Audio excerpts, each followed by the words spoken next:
I stood frozen in the doorway of the psychiatric evaluation room, watching my parents hand falsified medical documents to the new psychiatrist.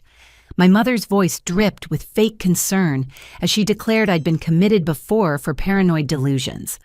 My father nodded solemnly, adding details about my supposed violent episodes. They needed me declared incompetent before my grandmother's trust fund matured next month. $20 million makes people do terrible things. But when Dr. Harrison looked up with that strange smile, everything changed. The morning air felt thick with betrayal as I pressed myself against the cold wall outside Dr. Harrison's office, trying to process what I'd just witnessed. My hands trembled as I gripped my phone, desperate to record something, anything that would prove what my parents were attempting.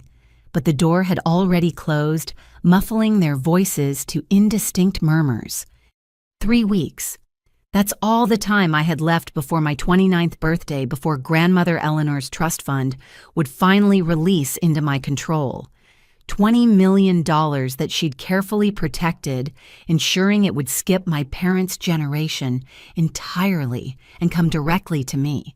She'd seen something in them that I'd been too blind to recognize until now. I forced myself to walk calmly to my car, though every instinct screamed at me to run. My mind raced through the past few months searching for signs I'd missed. The concerned looks my mother Catherine had been giving me at family dinners, the way my father Robert had started asking about my sleep patterns, my work stress, whether I'd been feeling overwhelmed. Once safely in my vehicle, I called my best friend Sarah, my voice barely steady. "They're trying to have me committed. My parents are actually trying to steal grandmother's money by having me declared mentally incompetent." Sarah's sharp intake of breath echoed through the speaker. "Esther, slow down. What are you talking about?" I explained what I'd seen: the forged papers, the lies about previous commitments to a place called Willowbrook Psychiatric Facility. As I spoke, pieces began clicking into place. The family gathering last month, where I'd felt unusually dizzy after drinking coffee my mother had prepared. The concerned whispers between my aunts after I'd had to excuse myself. The way my father had rushed to steady me, loudly announcing to everyone that I'd been having these episodes frequently. "Oh my God," Sarah whispered. "Esther, last week your mother called me. She said she was worried about you, asked if I'd noticed any strange behavior.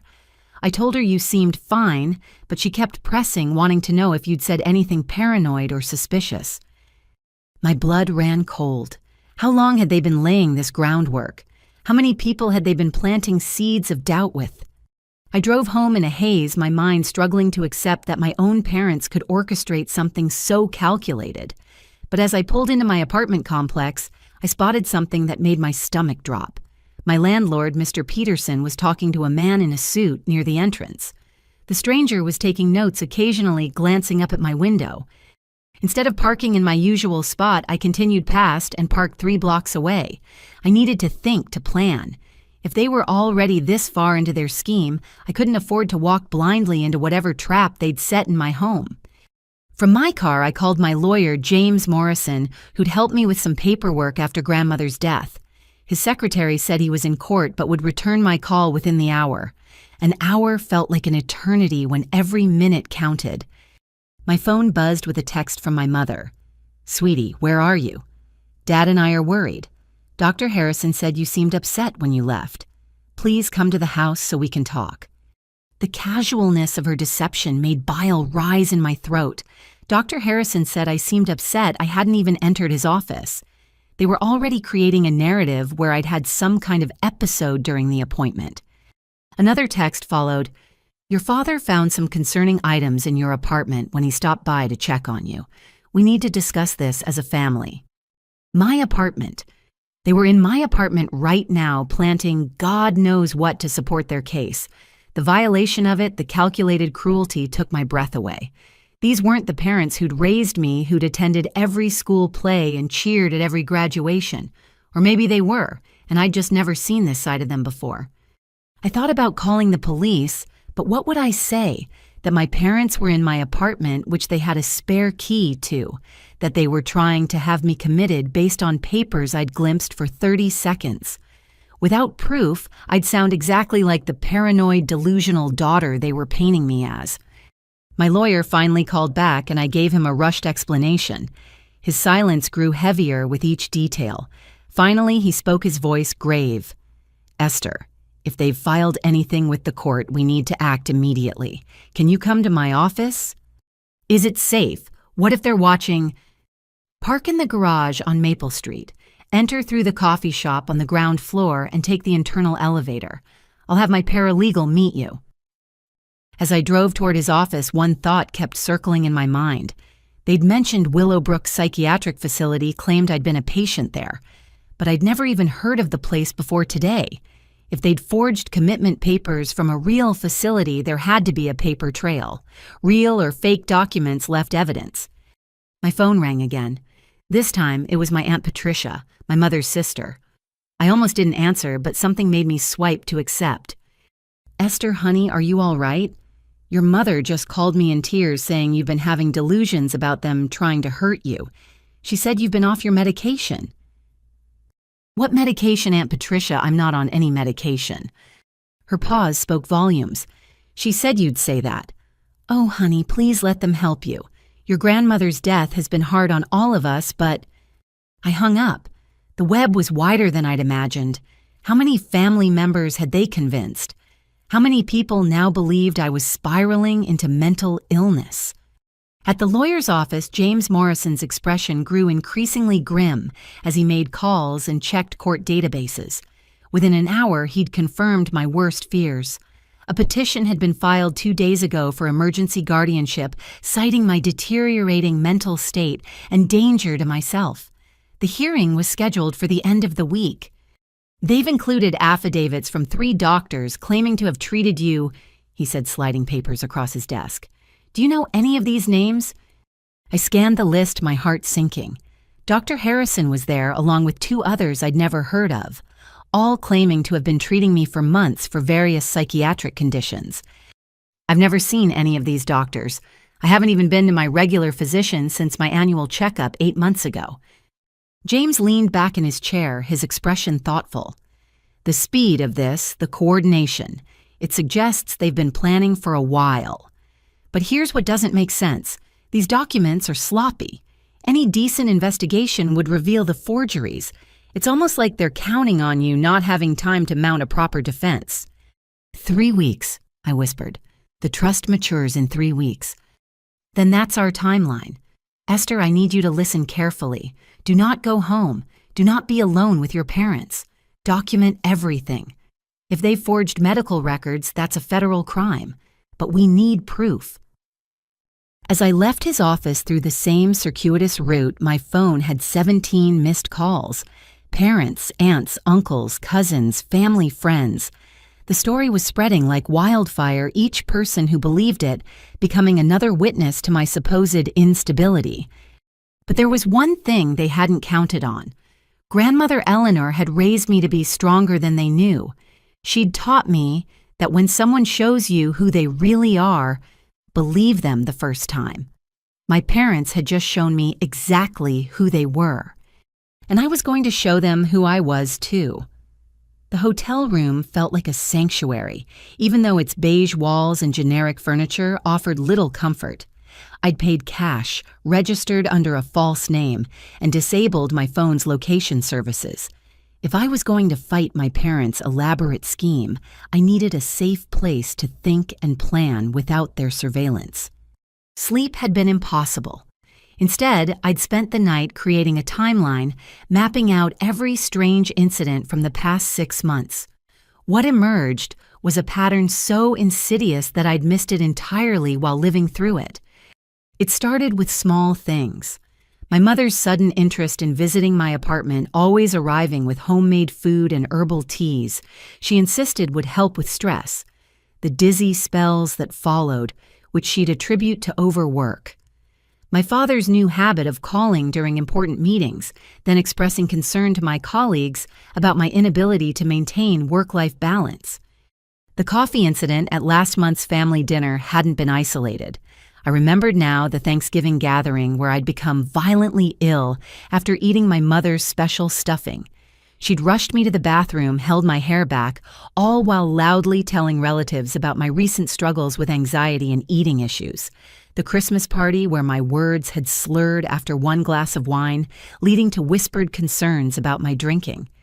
Each incident had been carefully orchestrated, witnesses strategically present. They'd been building a case for months, creating a documented history of instability that existed only in the minds of manipulated family members. My laptop became my lifeline as I searched for information about Willowbrook Psychiatric Facility. The place existed a sprawling complex 40 miles north of the city. Its website looked professional, promising compassionate care for those struggling with mental health challenges. But the online reviews told a different story. Complaints about lost paperwork, billing errors, and staff who seemed more interested in insurance payments than patient care. I needed proof I'd never been there, but how could I prove a negative? The answer came from an unexpected source: my credit card statements. I'd been meticulous about keeping financial records, a habit grandmother Eleanor had instilled. If I'd been committed to Willowbrook, there would be charges, insurance claims, something. I scrolled through months of statements. Nothing.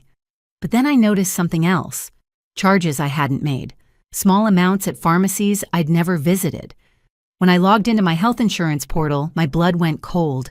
Claims had been filed for medications I'd never taken: antipsychotics, mood stabilizers, sedatives, all prescribed by doctors I'd never seen, filled at pharmacies across town. They'd been using my insurance information to create a false medical history. The violation felt physical, like discovering someone had been wearing my skin while I slept, but it was also evidence, real, tangible proof of their fraud. My phone buzzed with a text from an unknown number. "Ms. Matthews, this is Dr. Michelle Chen from Riverside Mental Health. Your parents have asked me to perform an emergency evaluation. Please contact me immediately to schedule an appointment." Chen, one of the names on my parents' list of doctors who'd supposedly been treating me. My fingers flew across my laptop keyboard searching for information about her. No website. No professional listings, just a sparse social media profile that had been created 2 months ago. A knock at my hotel room door made me freeze. Had they found me already? But the voice that called out belonged to James Morrison's paralegal delivering documents he'd thought I should see immediately. The papers made my hands shake. My parents had submitted photos as evidence of my deteriorating condition. Pictures from family gatherings where I looked disheveled or distressed, all taken during the incidents they'd orchestrated. But there were other photos too. Images of my apartment showing prescription bottles scattered on countertops, empty wine bottles in the trash journals with disturbing entries. Journals I'd never written, medications I'd never taken, evidence of a life I'd never lived. "There's more," the paralegal said gently. "Mr. Morrison discovered something about your parents' finances." The second set of documents revealed the depth of their desperation. Failed business ventures, mortgages on top of mortgages, credit cards maxed beyond reason. They were drowning in approximately $3 million of debt, with several loans coming due within the month. The timing of their scheme suddenly made perfect sense. But knowing why didn't make the betrayal hurt less. I spent the rest of the day reaching out to anyone who might help. My colleague Marcus, who confirmed my mother had called their office multiple times, expressing concern about my performance. My neighbor, Mrs. Chen, who mentioned my father had been asking questions about my visitors and daily routine.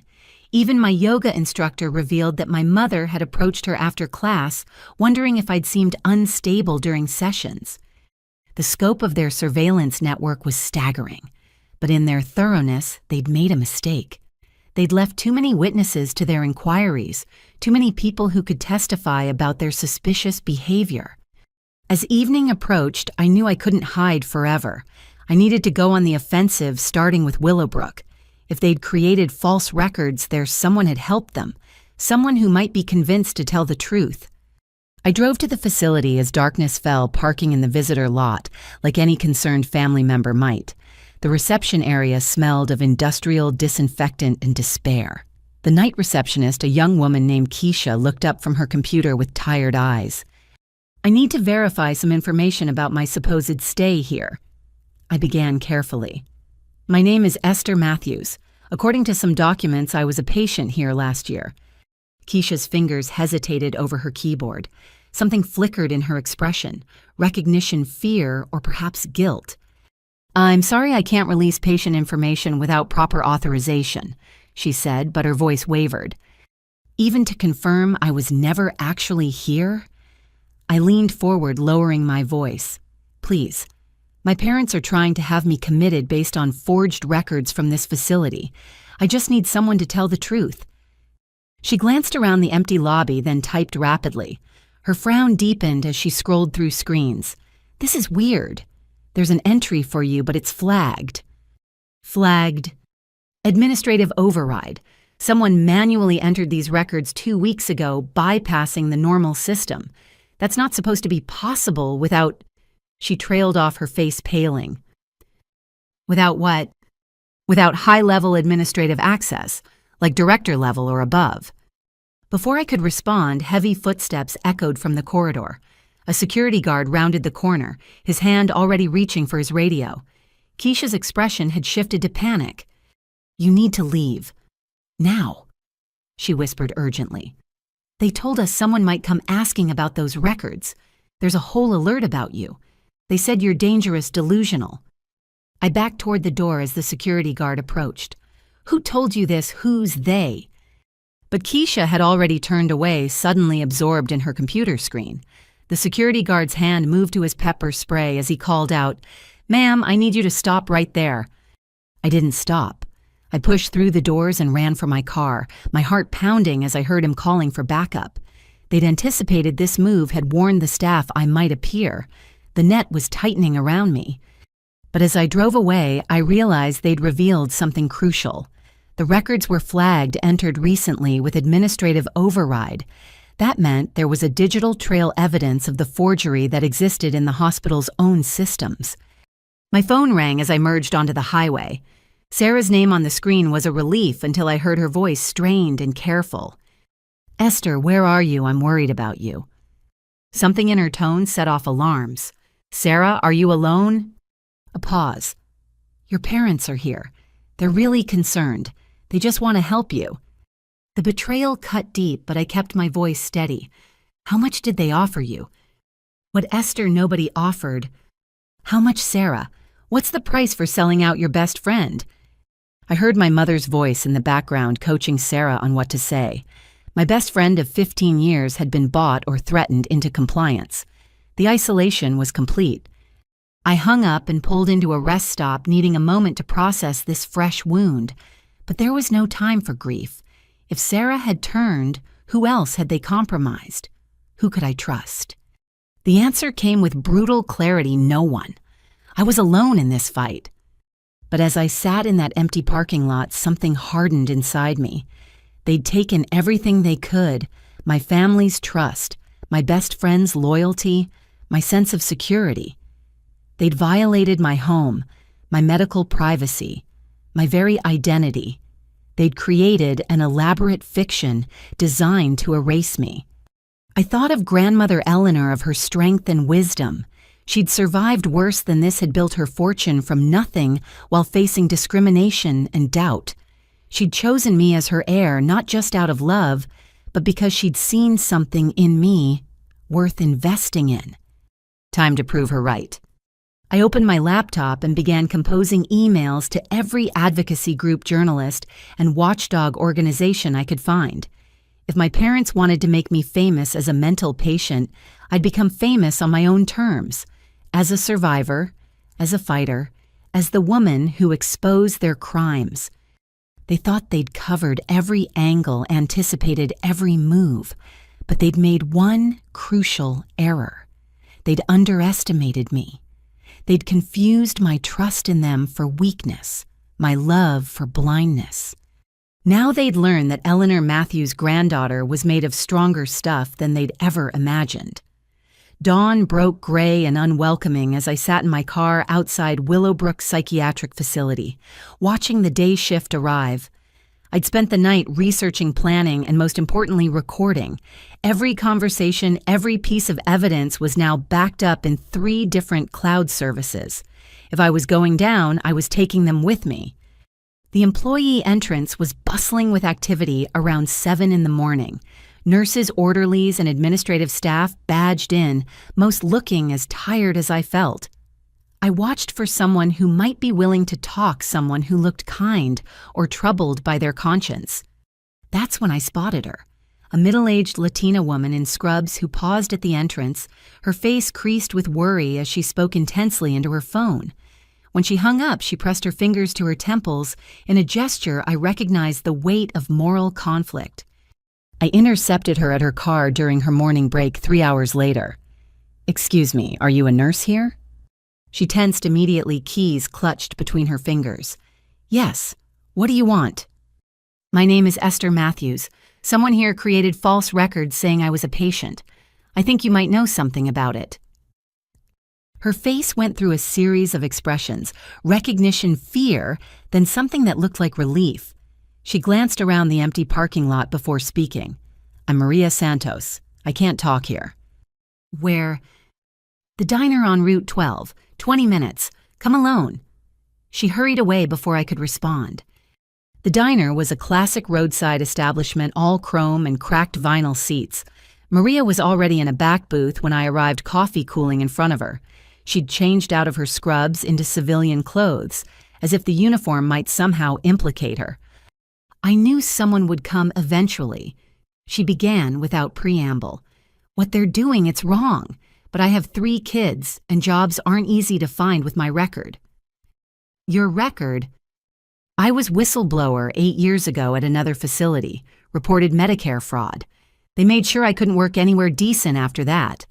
Willowbrook was the only place that would hire me." She wrapped her hands around her coffee mug.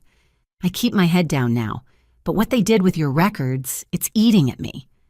I leaned forward. "What exactly did they do?" Maria pulled out her phone, glancing nervously at the door. 2 weeks ago, Dr. Peterson, the director, called a meeting. Just him, the head of records, and 2 other administrators. They had a stack of papers and a list of names. Your name was on it. She showed me a photo she'd taken of a memo, slightly blurry but readable. It outlined procedures for creating retroactive patient files, complete with admission dates, treatment notes, and discharge summaries. They said it was for insurance reconciliation, fixing old paperwork errors. But I've been doing this for 20 years. You don't create entire patient histories for insurance. And the money, she shook her head, $50,000 in cash distributed to key staff. Hush money. Who's paying them? The payments came through a lawyer, Garrison, I think. But there was someone else, someone who met with Dr. Peterson privately. I saw him leaving once. Well-dressed, drove a Mercedes, looked like money. My father drove a Mercedes. Maria, I need those real patient logs, the ones that prove I was never there. She shifted uncomfortably. I can't access the official system without leaving a digital trail, but... She reached into her purse and pulled out a flash drive. I've been keeping my own records. Call me paranoid after what happened before, but I document everything. This has screen captures of the real admission logs for the dates they claim you were here. Your name isn't on them. I took the drive with shaking hands. Why are you helping me? Because I have daughters. Because what they're doing is evil. And because... She met my eyes. Dr. Peterson made a mistake. He got greedy. Your case isn't the only one. There are 6 other names on that list, 6 other people whose families are trying to steal from them. He's running a whole operation. The implications hit me like a physical blow. This wasn't just about me. My parents had connected with an entire network of predators, all working together to destroy lives for profit. There's more, Maria continued. That psychiatrist, they're sending people to Dr. Harrison. He used to work here. Got fired 3 years ago for taking bribes to sign commitment papers. But his medical license still shows as active because he falsified the termination paperwork. The real authorities don't know he was fired for cause. She slid a folder across the table. Copies of his termination documents, the internal investigation report, everything. I thought someday someone might need them. "Maria, this is evidence of massive fraud. We need to go to the authorities." With what exactly stolen documents from a whistleblower with a grudge? They've already painted you as unstable. Who's going to believe us? She stood to leave, then paused. But there is someone. One of the other names on that list, Jennifer Walsh.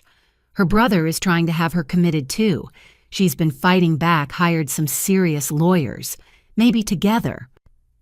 She left me with Jennifer's contact information and a warning: be careful. These people have connections everywhere. And Esther, don't go home. I heard them talking.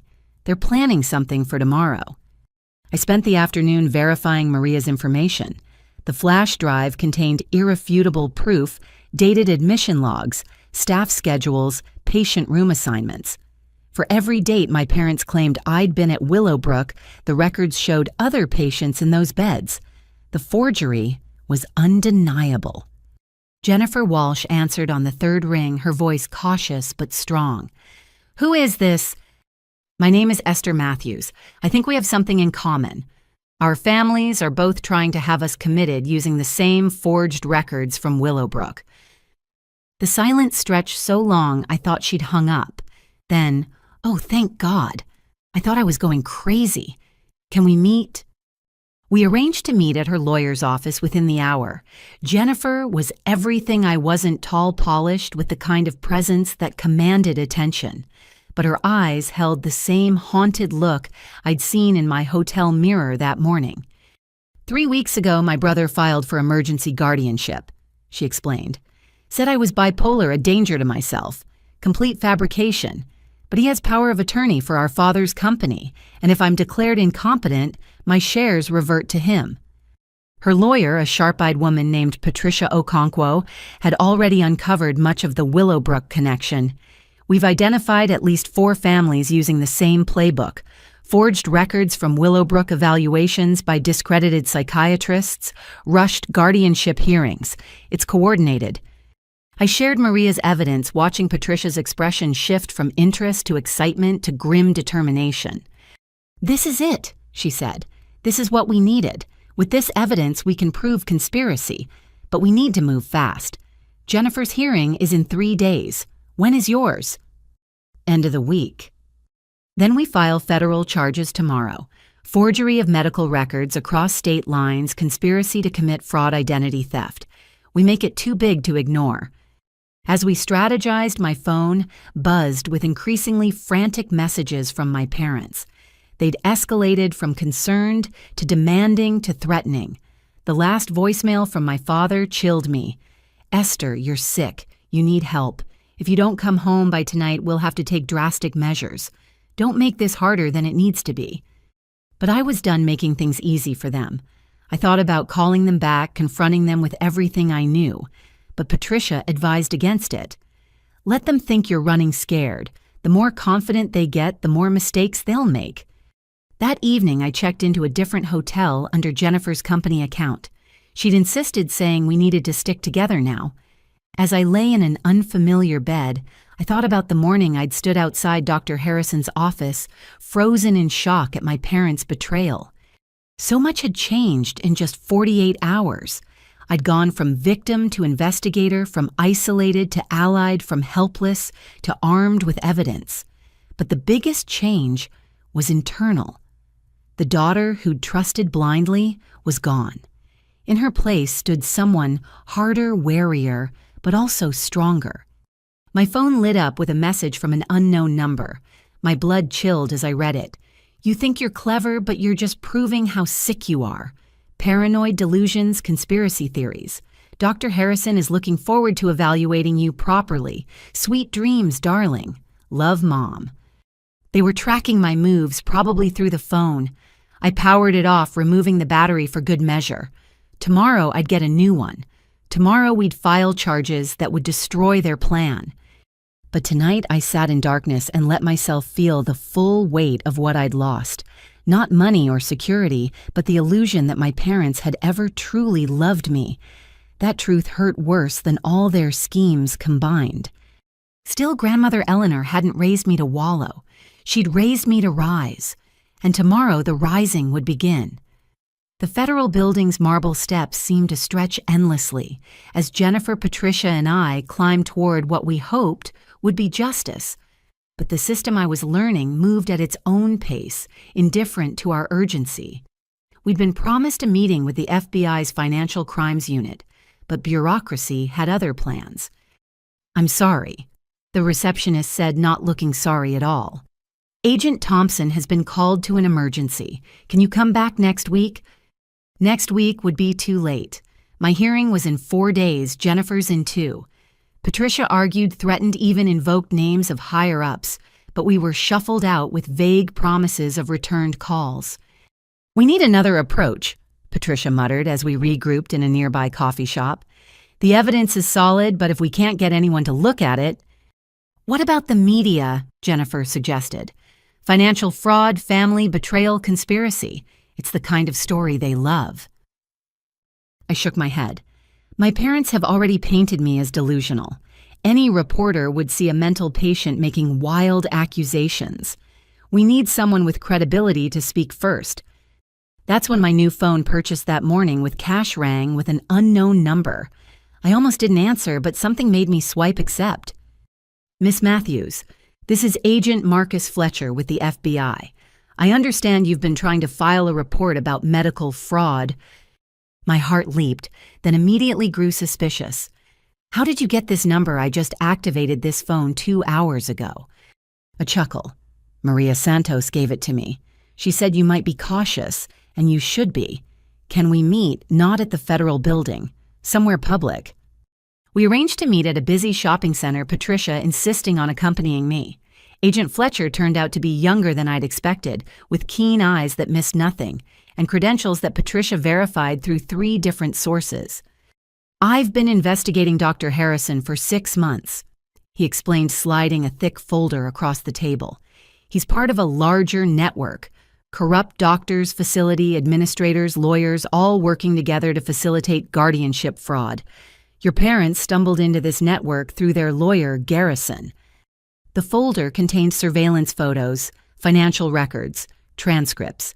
Dr. Harrison appeared in many of them, but always as Gregory Harrison, Michael Harrison, Thomas Harrison.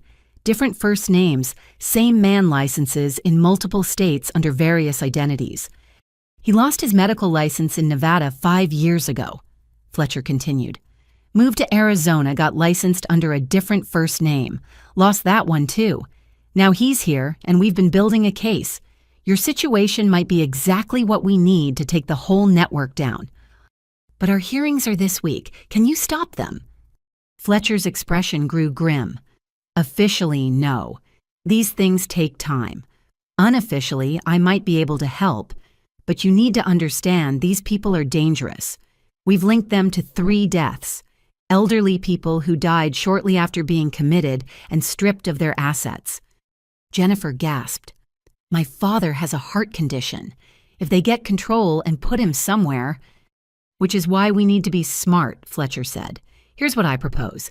Continue with your legal preparations, but let them think they're winning. I'll be at your hearing, Esther. When they present Dr. Harrison, that's when we'll spring the trap." "What trap?" He smiled, and it wasn't a pleasant expression. "Dr. Harrison has no idea we've been watching him. He thinks his current identity is clean, but we have video of him accepting bribes, audio of him coaching families on how to fake symptoms. When he takes that stand, he won't be testifying as Dr. Harrison. He'll be confessing to years of fraud." The plan offered hope, but depending on a last-minute revelation felt risky. Patricia voiced my concerns. "What if the judge rules before you can act? What if they have other doctors lined up?" "Then we go to Plan B," Fletcher said. "But let's hope it doesn't come to that. Plan B tends to get messy." That evening, I sat in my hotel room reviewing everything we'd learned. The network was vast, at least 12 doctors, 4 facilities, 20 lawyers, and dozens of families destroyed. My parents were small players in a much larger game pawns who'd paid to play. My phone buzzed with a text from my cousin Emma. "Esther, please listen to your parents. We're all worried. You're not yourself lately." I started to delete it, then paused. Emma had always been kind to me, one of the few relatives I trusted. On impulse, I called her. "Emma, I need you to listen without interrupting. Can you do that?" "Esther, your parents said—" "Without interrupting, please, just 5 minutes." She agreed, and I laid out everything. The forged documents, the bribed doctors, the FBI investigation. I could hear her breathing change as I spoke from skeptical to concerned to horrified. "Oh my God," she whispered when I finished. "Aunt Catherine showed me prescription bottles, said you'd been hiding them. But if you've never taken those medications—" "Emma, I need one person in the family to know the truth. Can you be that person?" A long pause. "I believe you. What they're describing, it's not the cousin I know. And honestly, I always thought there was something off about how eager they've been to control grandmother Eleanor's money. One ally in the family. It wasn't much, but it was something." The next morning brought disturbing news. Maria called, her voice shaking. "They know I talked to you. Dr. Peterson called me into his office, asked about the missing files. I denied everything, but Esther, I'm scared. There was a car outside my house all night." I immediately called Agent Fletcher, who promised to send protection.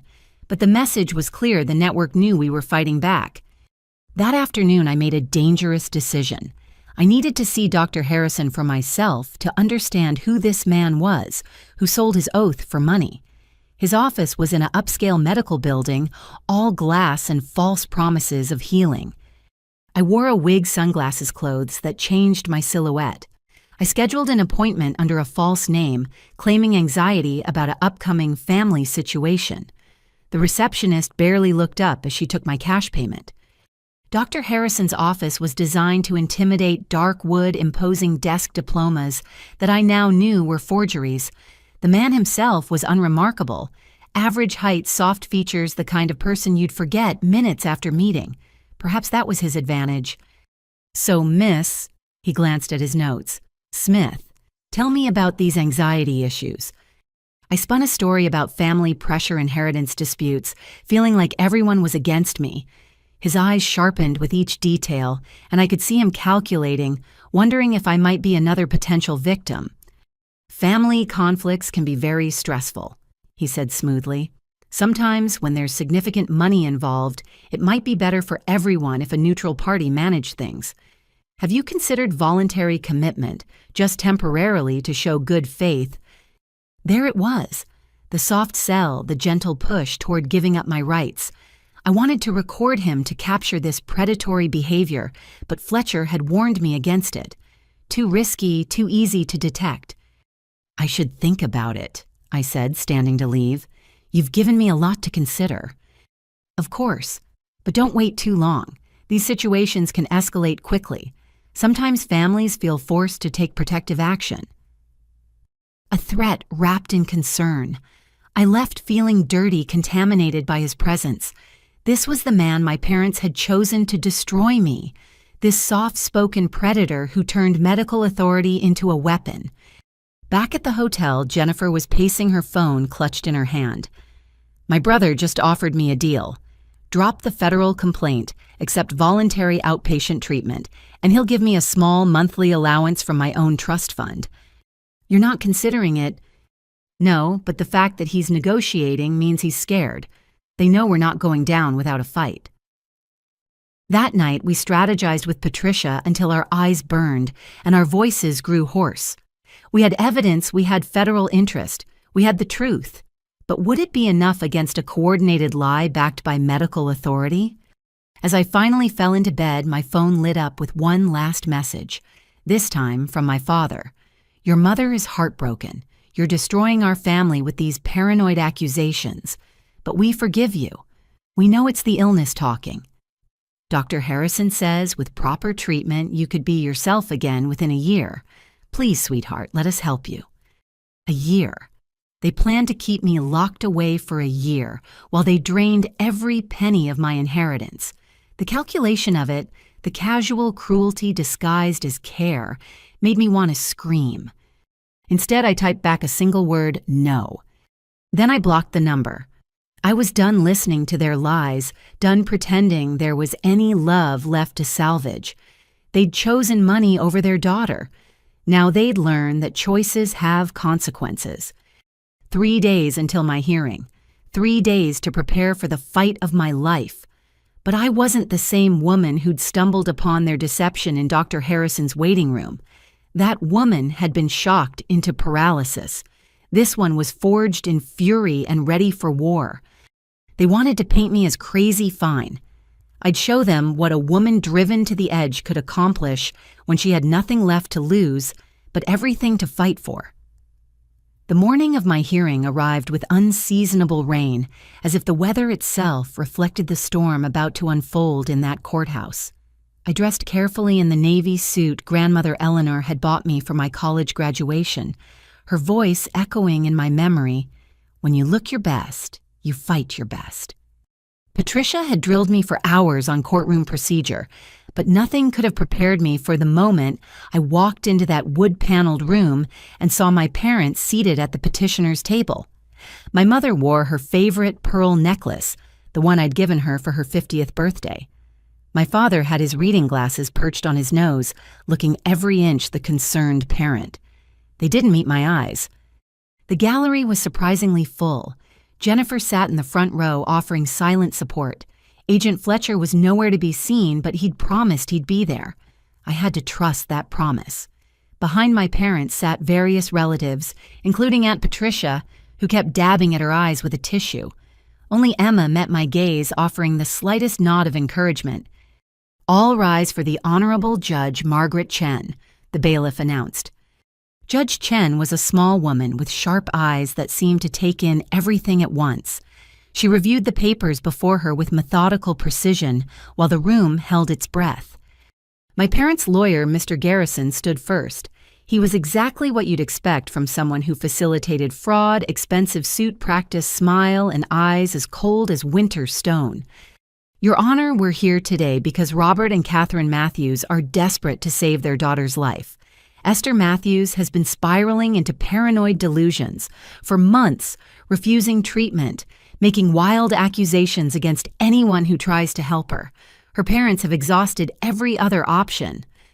He presented their case with surgical precision.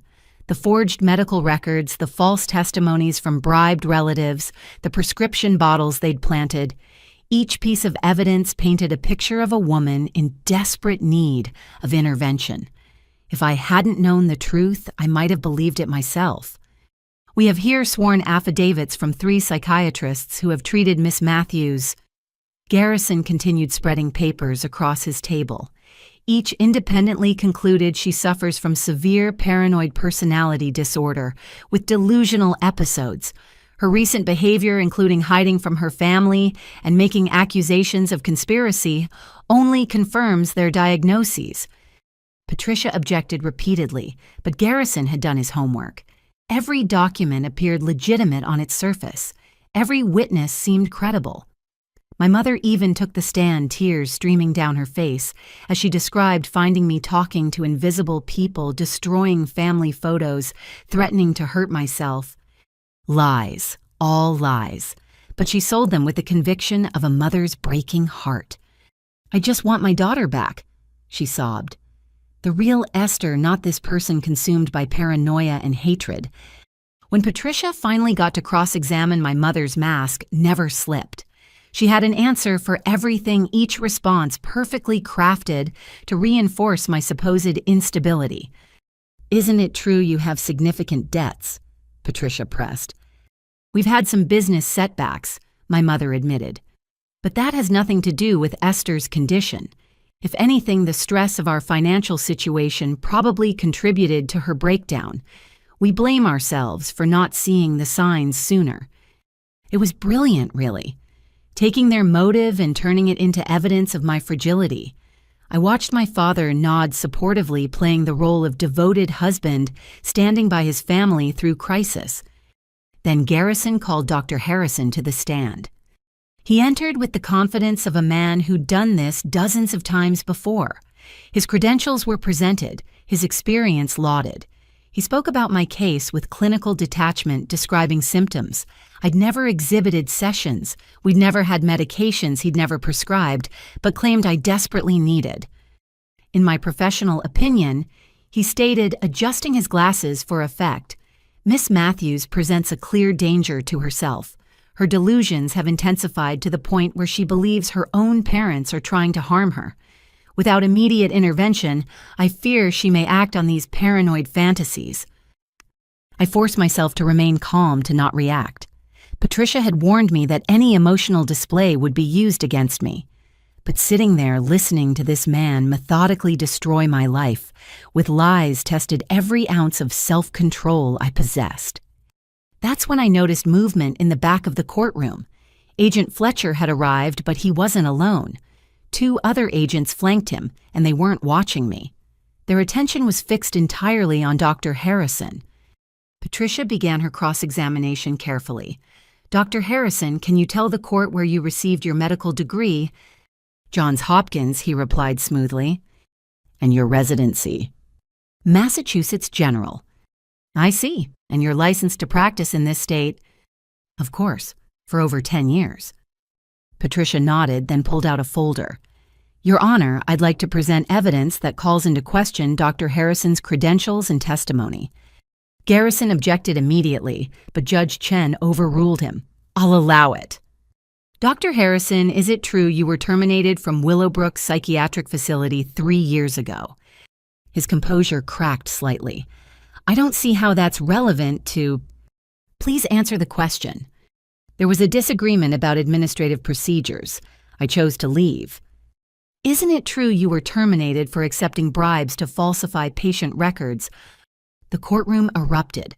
Garrison jumped to his feet, objecting loudly.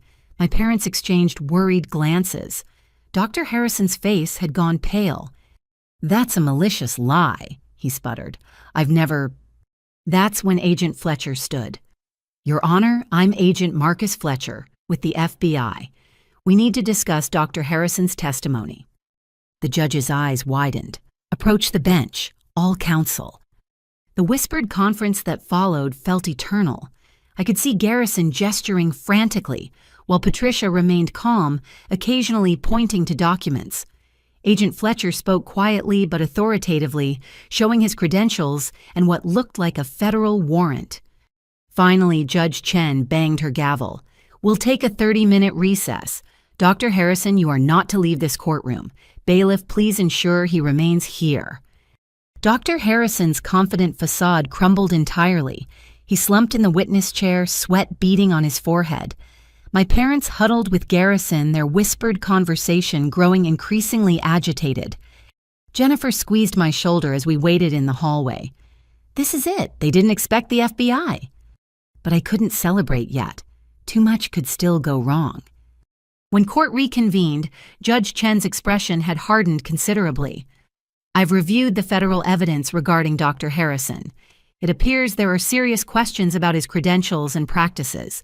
Dr. Harrison, do you wish to continue your testimony?" He looked around the room like a trapped animal, then shook his head. "On advice of counsel, I invoke my Fifth Amendment rights." The collapse was swift after that. Without their star witness, my parents' case faltered. Patricia presented our evidence, the real records from Willowbrook, showing I'd never been a patient proof of the forged prescriptions testimonies from Maria and other whistleblowers about the fraudulent scheme. But the killing blow came from an unexpected source. "Your Honor," Agent Fletcher said, "we'd like to present additional evidence. Security footage from Dr. Harrison's office showing Robert Matthews delivering a cash payment 3 weeks ago, along with recorded conversations discussing the plan to have his daughter committed." My father's face went gray. My mother let out a small gasp. They'd been so careful but not careful enough. The video was damning. My father sliding an envelope across Dr. Harrison's desk, their voices clear as they discussed my symptoms and how to make the commitment stick. Dr. Harrison assuring them that once I was in the system, it would be nearly impossible for me to get out without their consent. "We just need her controlled until the trust vests," my father's recorded voice said. "After that, if she improves, wonderful. If not, well, long-term care is sometimes necessary." The casualness with which he discussed imprisoning me indefinitely made several people in the gallery gasp. Emma had tears running down her face. Even Aunt Patricia looked shocked. Judge Chen had seen enough. This is deeply disturbing. Not only does it appear the petitioners have submitted fraudulent evidence, but they may have engaged in criminal conspiracy. I'm dismissing this petition immediately. Miss Matthews, you're free to go. As for the petitioners and their counsel, I'm referring this entire matter to the district attorney for criminal prosecution. The gavel came down with finality.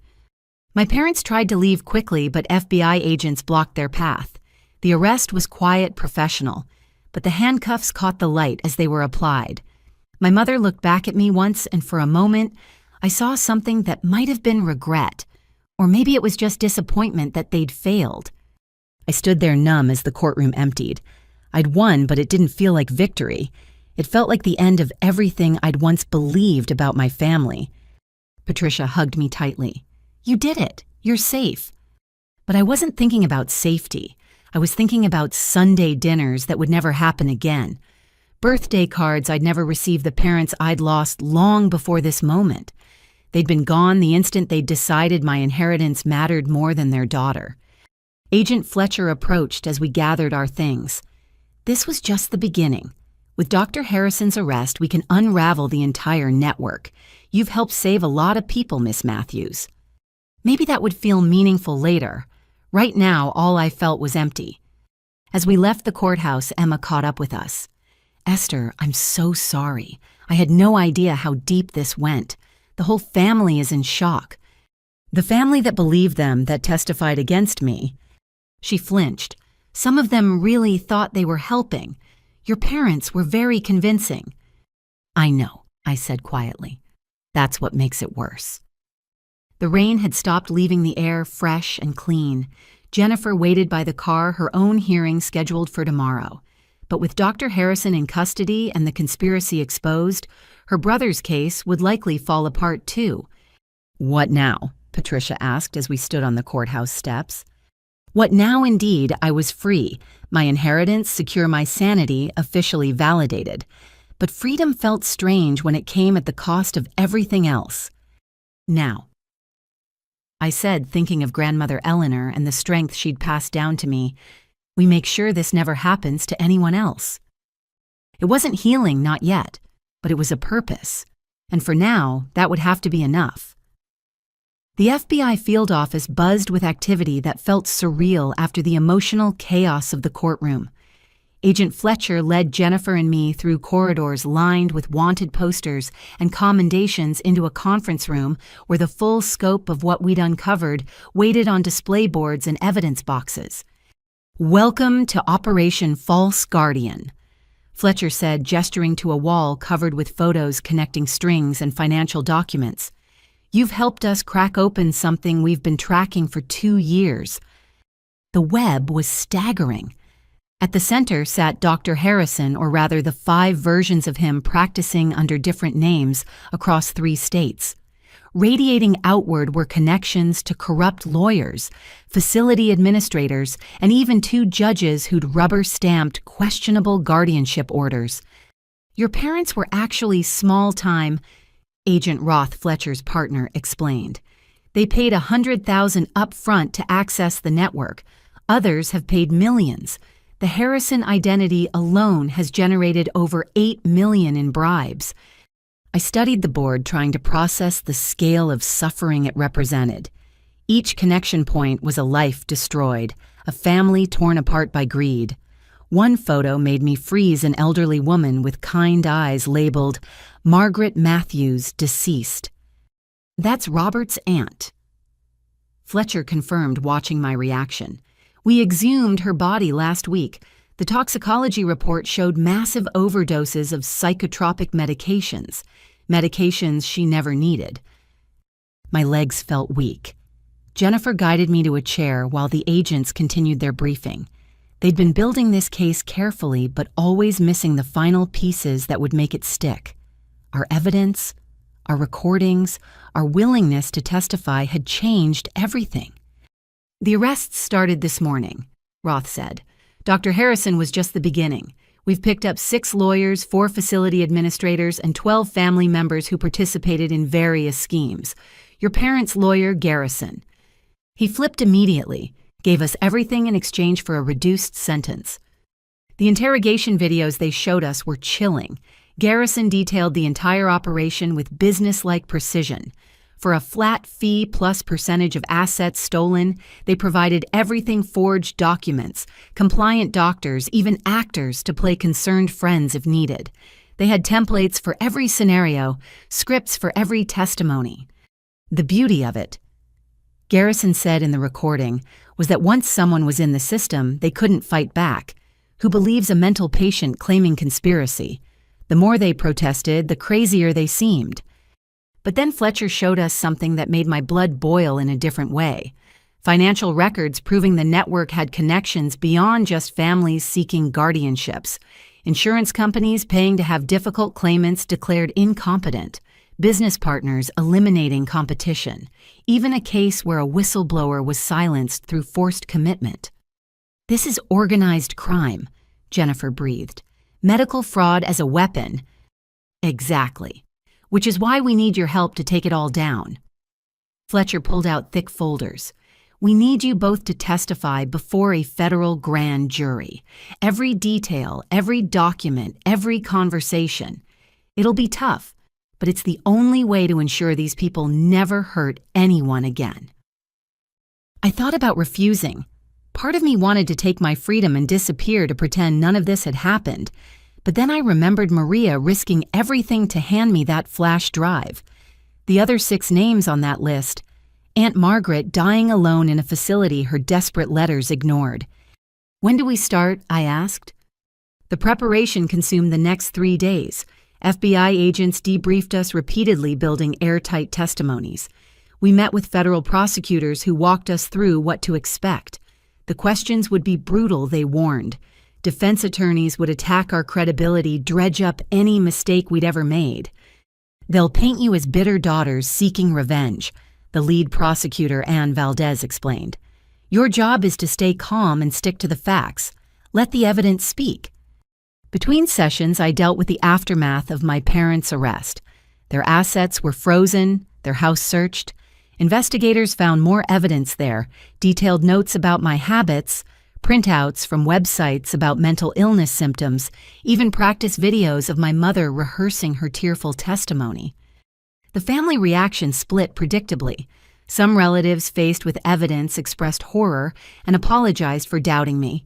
Others remained convinced I'd somehow orchestrated everything, that I was the ungrateful daughter who destroyed her loving parents. Emma became my sole bridge to that world, fielding calls and filtering information. "Aunt Patricia wants to know if you'll accept her apology," Emma reported during one of our coffee meetings. "She says she should have known something was wrong when your mom kept insisting you were sick, despite seeming fine at every family event." "Tell her I need time," I said. It was the same response I gave to all of them. Forgiveness felt impossible when the wounds were still bleeding. On the 4th day, something unexpected happened. A woman appeared at my hotel, flanked by 2 teenagers. She was thin, well-dressed, but with the hollow eyes of someone who'd survived trauma. "Miss Matthews, I'm Carol Hendricks. These are my children, Tyler and Megan. I heard about your case on the news. 3 years ago, my husband had me committed using the same network. By the time I got out, he'd divorced me, taken our assets, and convinced our kids I was dangerous." Tyler, who looked about 17, spoke up.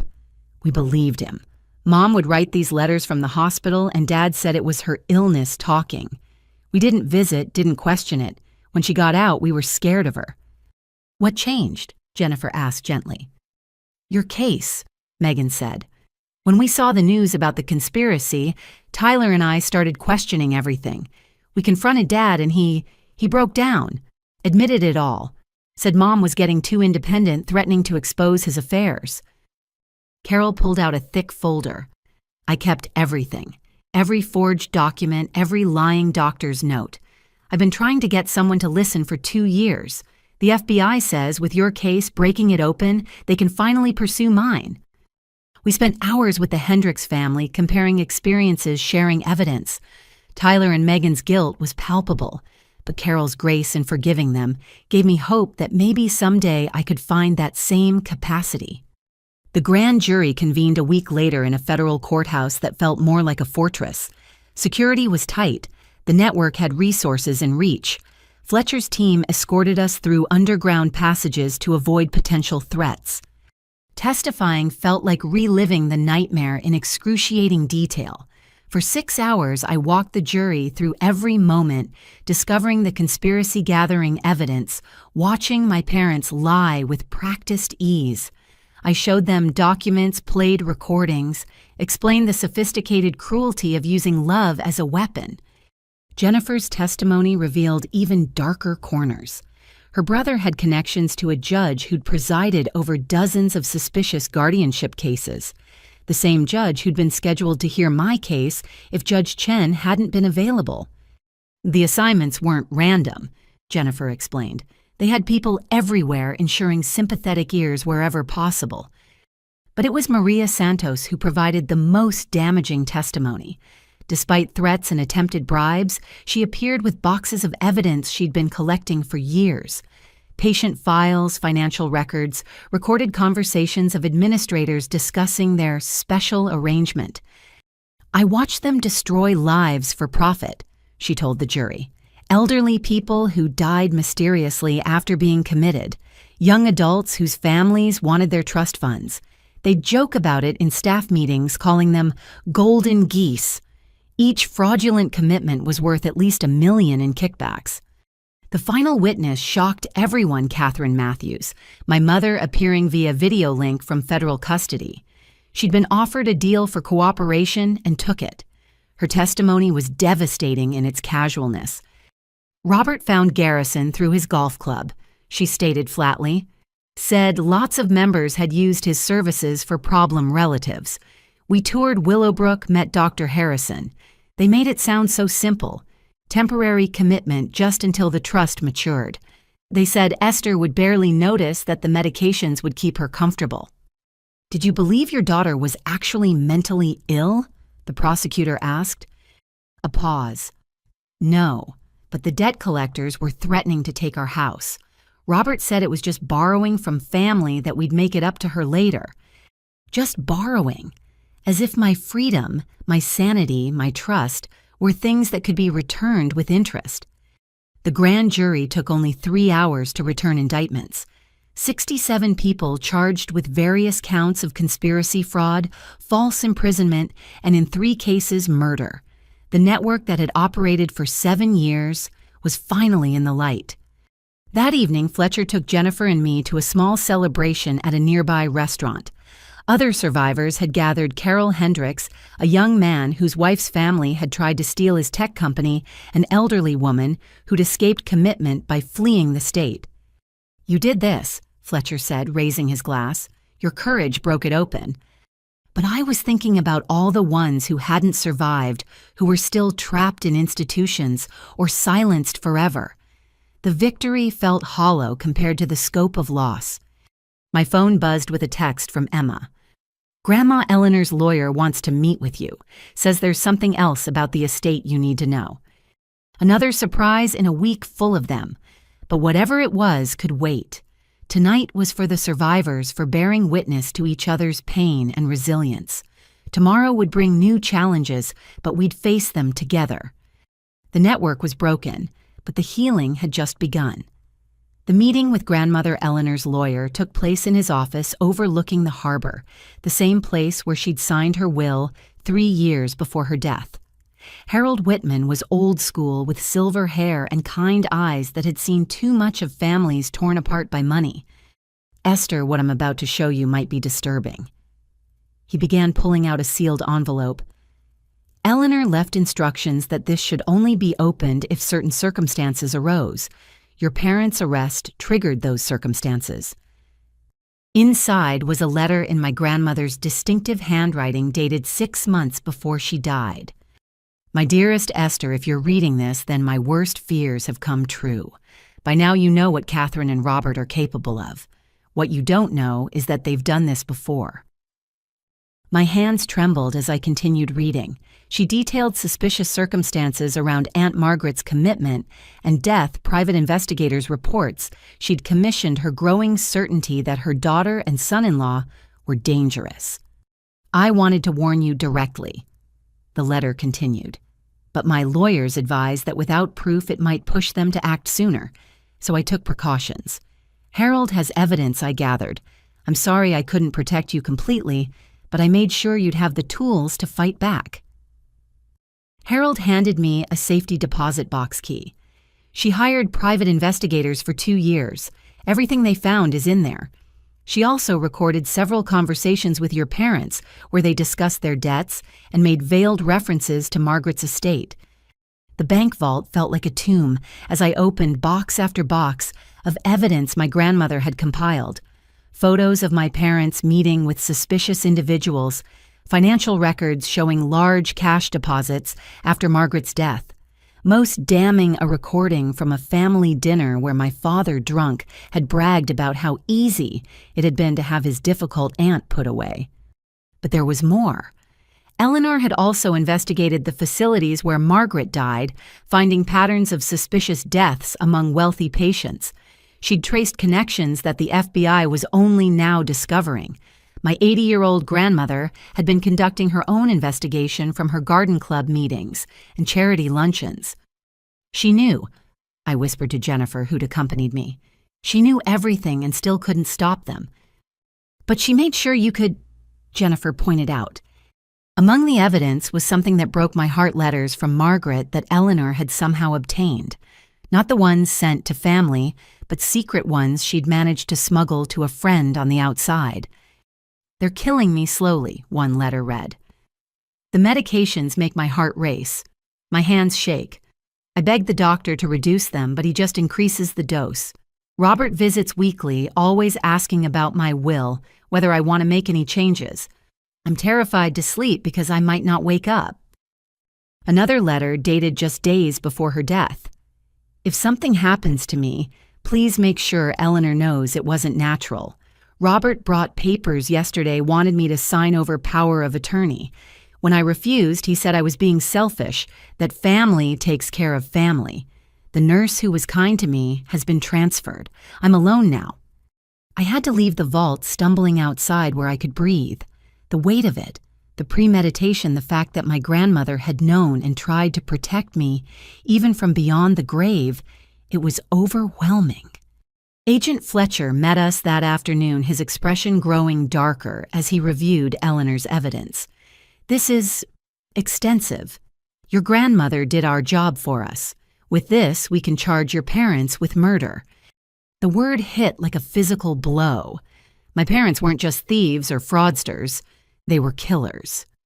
There's something else, Fletcher said gently. We've found 3 other elderly relatives in your extended family who died under suspicious circumstances over the past decade, all childless or widowed, all leaving estates to various family members. Your parents weren't the only ones in your family involved in this. The investigation exploded outward from there. What had seemed like a single conspiracy revealed itself as a generational pattern of predation.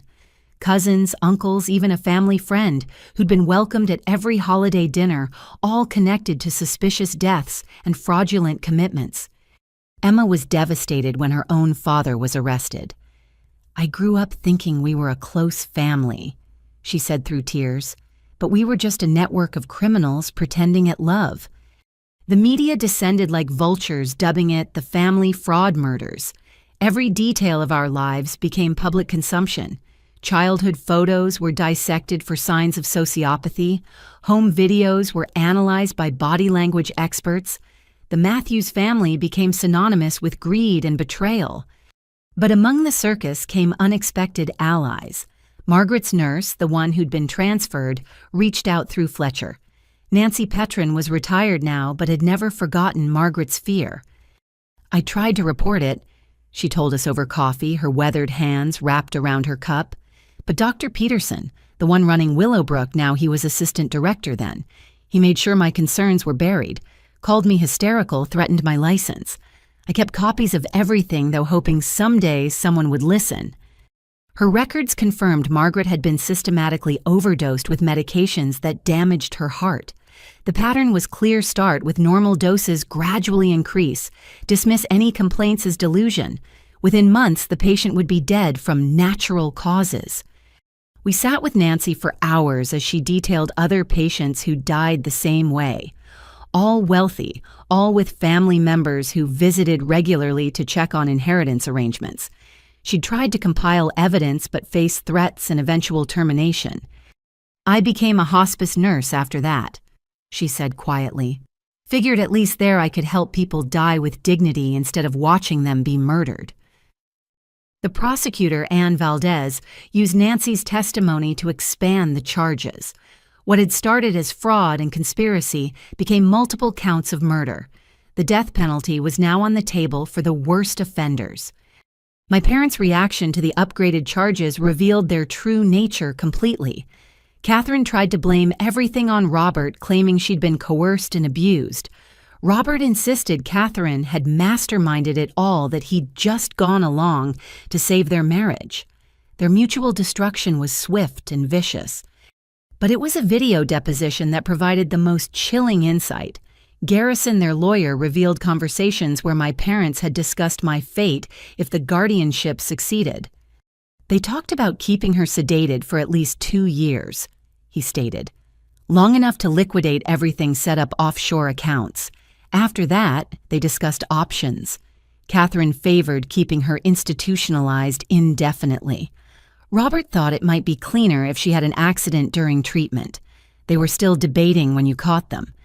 Cleaner, as if my death would be nothing more than tidying up loose ends." That night, I couldn't sleep. Every memory of my childhood felt poisoned. Birthday parties where they'd smiled and called me their treasure, while possibly planning eventual theft.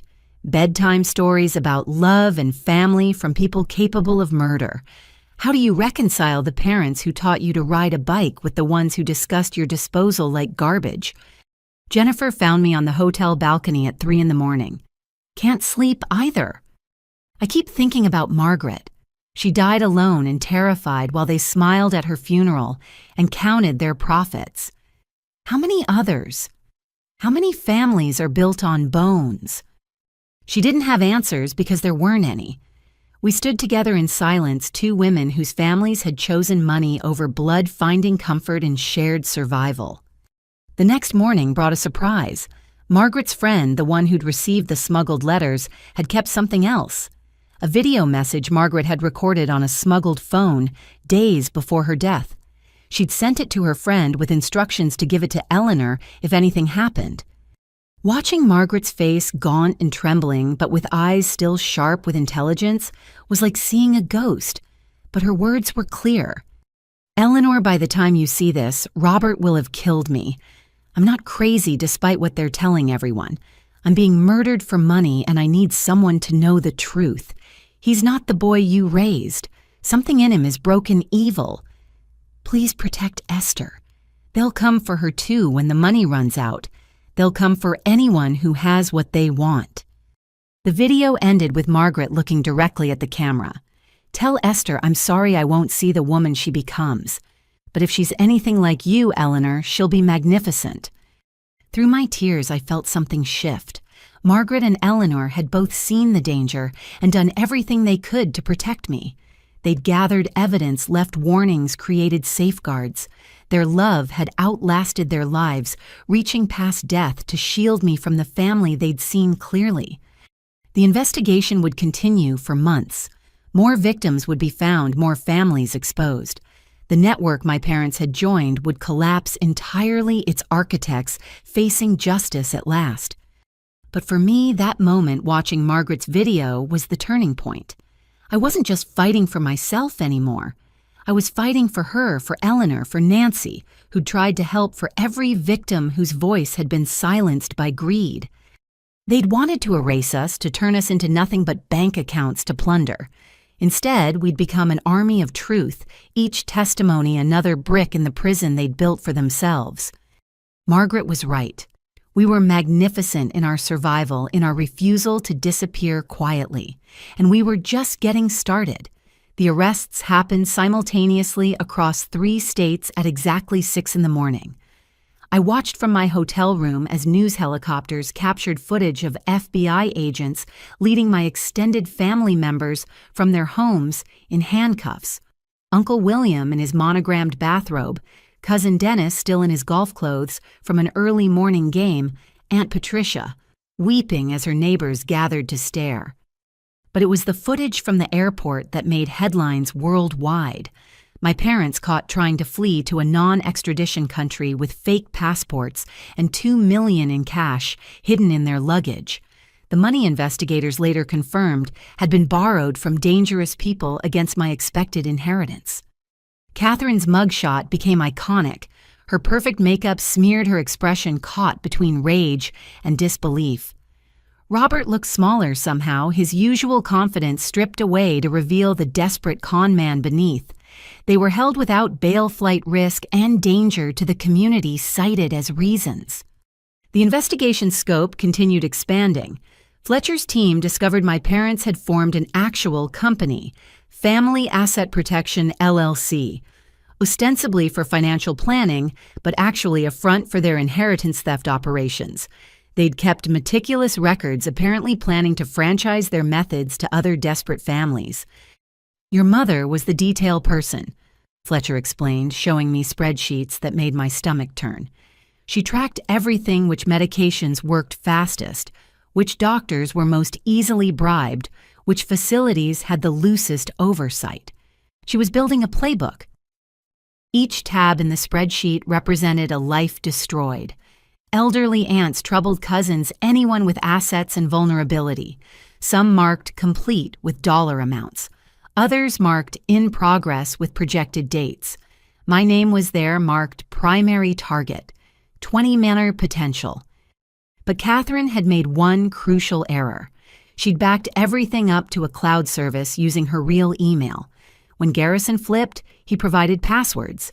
The FBI now had everything: emails, financial records, even photos from celebration dinners after successful acquisitions. One email thread particularly stood out. Catherine writing to Robert, "Esther called today, sounded happy about her promotion. It's getting harder to pretend. Can we move the timeline up? Every time she says, 'I love you,' I want to vomit." The casualness of her cruelty took my breath away. Every "I love you" I'd said had made her physically ill, not from guilt, but from impatience. Mr. Garrison's full confession revealed the network's sophisticated structure. They had tiers of service: basic, document forgery, full commitment packages, and what they called permanent solutions for those willing to pay premium prices. He provided client lists that read like a who's who of society families across the country. We marketed through country clubs, charitable organizations, anywhere wealthy families gathered, he explained in his deposition. Word of mouth from satisfied customers. Having trouble with difficult relatives? We can help. It was all very discreet, very professional. Professional murder packaged with a business card and referral discounts. The trials began 3 months later. The courthouse became a fortress with protesters demanding justice for the victims whose voices had been silenced. Families of the dead held vigils on the steps. Survivors formed support groups in nearby hotels. I testified in 7 different trials, each time reliving the nightmare. But something had changed in me. The terrified woman who'd hidden in a hotel room was gone. In her place stood someone forged by truth and tempered by survival. During my parents' trial, I sat directly behind the prosecutor's table where they had to see me. Catherine tried once to mouth, "I'm sorry," but I turned away. Apologies meant nothing from someone who'd found my love physically revolting. Their defense strategy was mutual destruction. Catherine's lawyer painted Robert as the mastermind, a controlling sociopath who'd forced her participation. Robert's team countered with evidence of Catherine's obsessive planning, her death spreadsheets, her calculated emotional manipulation. My client was trapped in an abusive marriage, Catherine's lawyer argued. She went along out of fear, not greed. The prosecutor, Ann Valdez, destroyed that narrative with a single piece of evidence, a video from Catherine's phone showing her practicing her concerned mother act in the bathroom mirror, perfecting the tears and trembling voice she'd later use in court. "Does this look like a terrified woman?" Valdez asked the jury, "or does this look like an actress preparing for the performance of her life?" Robert's defense fell apart when investigators found his insurance policy, recordings he'd secretly made of Catherine discussing their plans, apparently intending to use them against her if needed. His willingness to betray his co-conspirator and wife revealed character no jury could sympathize with. But the most damaging testimony came from an unexpected source, Dr. Harrison, who decided to cooperate fully in exchange for protective custody. He revealed there was an entire medical underground supporting these schemes, doctors who'd lost licenses but continued practicing illegally, nurses who'd administer fatal doses for the right price, administrators who'd falsify any record if the payment cleared. It was like a dark web for medical murder, he testified. You could order a diagnosis, a treatment plan, even a death certificate. Everything had a price list. He provided names, dates, amounts. His testimony led to another wave of arrests, including 2 prominent psychiatrists who'd built careers on false commitments. The medical community reeled from the revelations, implementing emergency reforms to prevent future exploitation. During a break in proceedings, Cousin Emma approached me in the hallway. She'd been testifying against her own father, who'd participated in 2 inheritance thefts. "I keep thinking about family dinners," she said quietly. "All of us together laughing and talking while some of them were literally planning murders. How did we not see it?" "Because we couldn't imagine it," I replied. "Normal people don't look at family and see profit opportunities. That blindness isn't weakness, it's humanity." The verdicts came down like dominoes. Catherine and Robert guilty on all counts, including conspiracy to commit murder. Life without parole for both. Their faces as the verdicts were read showed no remorse, only fury at being caught. Uncle William, 30 years for his role in 2 elderly cousins' deaths. Cousin Dennis, 25 years for fraud and attempted murder. Aunt Patricia, 15 years for conspiracy, though she maintained she'd only helped with paperwork, not knowing the full scope. Dr. Harrison received the harshest sentence, death penalty, for his role in 17 confirmed murders. His network of corrupted medical professionals faced similar fates. Willowbrook Psychiatric Facility was shut down. Its administrators imprisoned its patients, transferred to legitimate facilities. But justice for the living couldn't resurrect the dead. Margaret Eleanor's fears realized. 17 others confirmed, with investigations ongoing into dozens more suspicious deaths. Each had been someone's loved one, dismissed as paranoid or delusional while they died. The financial unraveling was equally spectacular. Assets were seized, accounts, frozen, properties auctioned. The millions stolen from victims were tracked through offshore accounts and shell companies, where possible funds were returned to rightful heirs or donated to victims' advocacy groups. My parents' house was sold to pay restitution. I attended the auction, watching strangers bid on the place where I'd grown up, the kitchen where my mother had baked birthday cakes while planning theft, the study where my father had helped with homework while researching commitment procedures, every room a contradiction between the family I'd believed in and the criminals they'd always been. Among their possessions, investigators found something that broke me: a photo album my mother had labeled "Our Greatest Achievement." Inside were pictures of me through the year's first day of school graduation, my promotion celebration. The last photo was recent, taken at a family dinner. Someone, presumably Catherine, had drawn a red circle around my face and written "soon" in the margin. Their greatest achievement. Not raising me, not loving me, but successfully positioning me for harvest. That night, the survivor support group met in a hotel conference room. 12 of us who'd escaped, dozens more who'd lost family members to the network. We shared stories, strategies for healing, resources for rebuilding lives shattered by betrayal. Carol Hendricks spoke about reconnecting with her children. Marcus Chen detailed his fight to reclaim his father's business from his sister. Jennifer had started a foundation to reform guardianship laws, each survivor turning pain into purpose. When my turn came, I talked about the photo album. They documented my whole life like farmers tracking livestock. Every milestone was just me becoming more valuable to them. How do you process that? How do you trust anyone after that? An elderly man named Frank, whose son had tried to have him committed, answered gently, "You start by trusting yourself. You survived because somewhere deep down you knew something was wrong. That instinct, that strength, that's what you build on. The ability to trust others comes back slowly, but it starts with recognizing your own worth beyond what anyone can steal." The meeting ended with a moment of silence for those who hadn't survived. Margaret, whose desperate letters had gone unheard. Frank's brother, who died 2 weeks after commitment. Jennifer's aunt, whose fortune had funded her nephew's business empire. Names and faces representing lives cut short by greed. As we filtered out, Agent Fletcher was waiting. "The investigation is expanding internationally," he told our group. "The network had connections in 12 countries. What you've all done here, your testimony and courage, it's saving lives globally." The words should have felt like victory. Instead, they just emphasized the scope of evil we'd uncovered. How many families worldwide harbored these predators? How many elderly relatives, troubled youth, or vulnerable adults were marked for disposal in spreadsheets?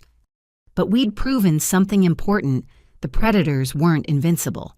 They'd operated in shadow, depending on silence and shame. By speaking truth, by refusing to disappear quietly, we'd drag them into light, where they withered and died. The network was shattered, its architects imprisoned or executed, its methods exposed. Future predators would think twice, knowing survivors were watching, waiting, ready to speak. It wasn't perfect justice. Nothing could restore the dead or erase the betrayal. But it was a beginning. And sometimes, that's all survivors can offer: the promise that others won't suffer in silence, that truth will find its voice, that love, real love, outlasts even the cruelest greed. The full scope of my family's criminal enterprise emerged during what prosecutors called Betrayal Week. 5 days of revelations so shocking that even hardened FBI agents struggled to process them.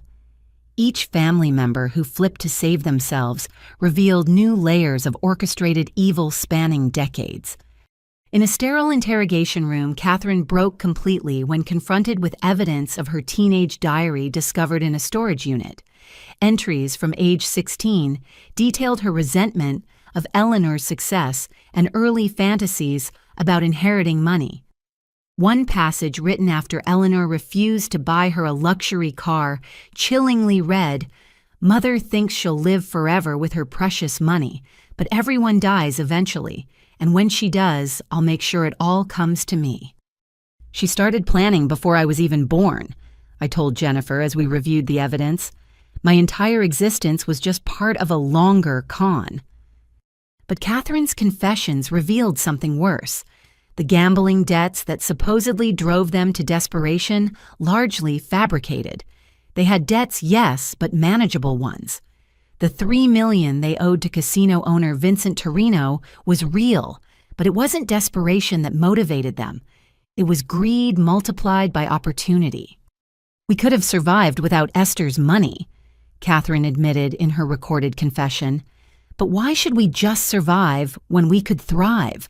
20 million would set us up for life.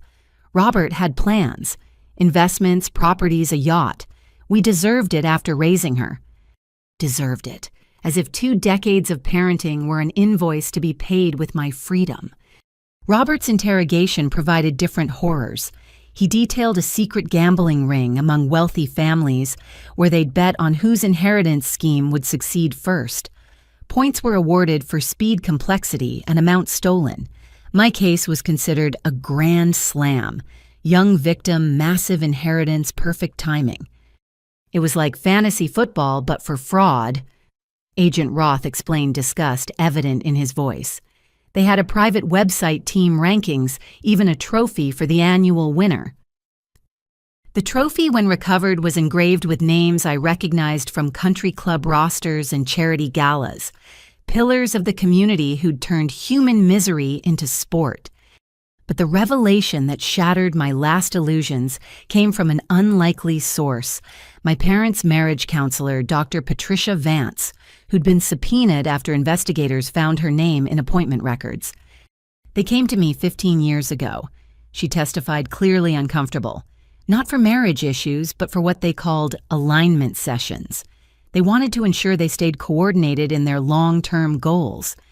Those goals, documented in her notes under the guise of financial planning, were a roadmap for systematic exploitation of every family member with assets. They'd ranked relatives by net worth, health status, and vulnerability. I'd been marked as primary long-term since age 13. "Did you report this?" the prosecutor asked. "Report what they used coded language, never said anything explicitly illegal. I thought they were just very focused on financial security." The investigation into Vincent Torino, the casino owner they owed money to, revealed the darkest secret yet. He wasn't just a creditor, he was a partner. The casino debt was partially staged, creating urgency to justify quick action against me. In return for his cooperation, my parents promised him a percentage of my inheritance. Torino's arrest led to his own spectacular confession. He ran what he called a full-service solution for problem heirs. Gambling debts to create pressure connections to corrupt medical professionals, even suggestions for accidents if legal methods failed. My parents were one of 12 families using his services. "Your parents were amateurs at first," Torino said during his deposition, chain-smoking despite his lawyer's protests. "But they learned fast, Catherine especially. She had real talent for this work. Cold as winter, that one." The compliment made me physically ill. Emma, still reeling from her father's arrest, helped investigators access family photo archives that revealed disturbing patterns.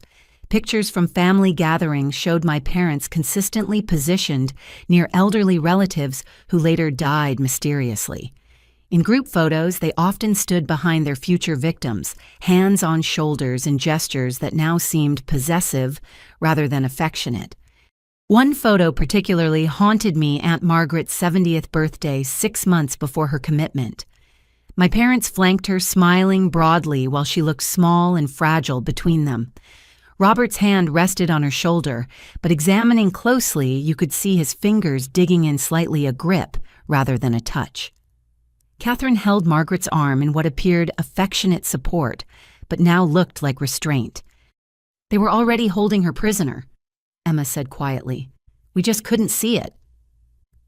The financial investigation uncovered overseas accounts in Switzerland, the Caymans, and Panama. But these weren't simple hiding spots for stolen money. They were part of an international network moving inheritance theft profits globally. My family's business had connections to similar operations in Europe and Asia.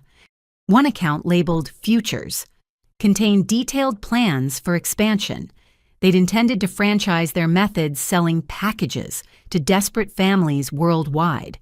Training materials were already created, including videos of Catherine explaining how to recognize vulnerable relatives and Robert demonstrating emotional manipulation techniques. They were building an empire of elder abuse, Fletcher said, showing us the business plan they'd drafted. Your inheritance wasn't an end goal.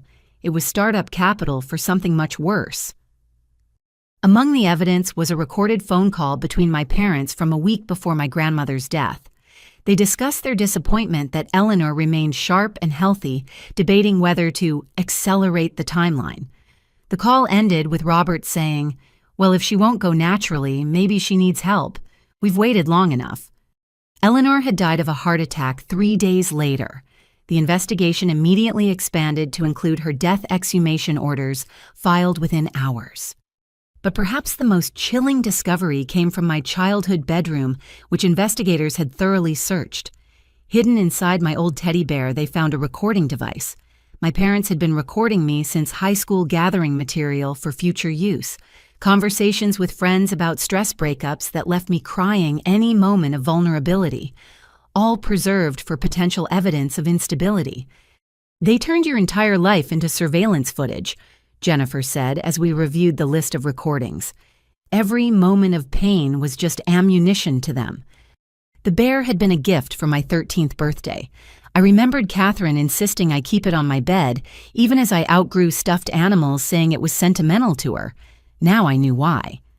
The prosecutor used these revelations to paint a picture for the jury, a family that was actually a criminal organization, parents who were actually predators, a home that was actually a hunting ground. Every birthday was reconnaissance. Every hug was positioning. Every "I love you" was a lie maintaining cover. During the trial, a moment of unexpected drama occurred when Robert suddenly stood and pointed at Catherine. It was all her. She's the mastermind. I just wanted a normal life, but she corrupted me with her greed. Catherine's response was immediate and vicious. Normal life? You were placing bets on which uncle would die first before we even met. I have recordings, you pathetic worm. They had to be physically separated as they screamed accusations, each revealing more crimes in their desperation to shift blame. The judge cleared the courtroom, but not before everyone saw their true faces, not loving parents driven to desperation, but apex predators turning on each other when cornered. Their mutual destruction was complete. Catherine revealed Robert had killed his first wife 20 years ago, staging a car accident for insurance money. Robert countered with evidence that Catherine had poisoned her own father slowly over 2 years, testing methods she'd later perfect. Each revelation spawned new investigations, new charges, new horrors. By the week's end, the Matthews family tree looked like a murder map. 17 confirmed victims over 40 years, with investigations ongoing into dozens more suspicious deaths across the extended family. We weren't a family. We were a multi-generational criminal syndicate specializing in murdering our own. The media dubbed it the family that prayed together, but cute headlines couldn't capture the scope of evil uncovered. Every family reunion had been a hunting ground, every wedding and funeral a networking opportunity for killers, every new baby a potential future victim or perpetrator depending on their eventual net worth. I sat with the other survivors as the verdicts were read. Life sentences rained down like hammering nails in coffins. Catherine and Robert would die in prison, along with 14 other family members. Some received lesser sentences for cooperation, but none would walk free for decades. But justice felt hollow when weighed against the scope of loss. 17 confirmed dead, countless others whose deaths were now suspicious but unprovable. Families destroyed trust, shattered love, revealed as camouflage for predation. How do you process this? Carol asked our support group that night. How do you accept that people capable of this share your DNA? The group therapist herself, a survivor of family fraud, answered carefully. You don't process it all at once. Trauma, this deep betrayal, this complete, it's not something you overcome. It's something you learn to carry. Some days it's heavier than others, but you're not carrying it alone anymore. She was right. We were a strange family now, bonded not by blood but by survival. We understood each other's nightmares, validated each other's struggles to trust celebrated small victories, like sleeping through the night or accepting genuine kindness without suspicion. As the trials concluded and sentences were handed down, I thought about grandmother Eleanor's letter. She'd known what they were, but loved me enough to prepare me for battle rather than abandon me to wolves. Her love, Margaret's desperate warnings, Nancy's risky truth-telling. These were the family legacy I chose to claim. The monsters who'd raised me were heading to prison. The network they'd built was destroyed. The victims they'd silenced would be remembered. And I would use every penny of the inheritance they'd tried to steal to ensure no other family could turn love into a weapon. The secrets were all in the open. Now every hidden horror dragged into light. There would be more revelations as investigations continued, more victims discovered, more connections mapped. But the fundamental truth was clear. I'd survived a family of killers, and their failure to destroy me had destroyed them instead. That had to count for something. Even in the darkest revelation of family secrets, survival itself was a form of victory.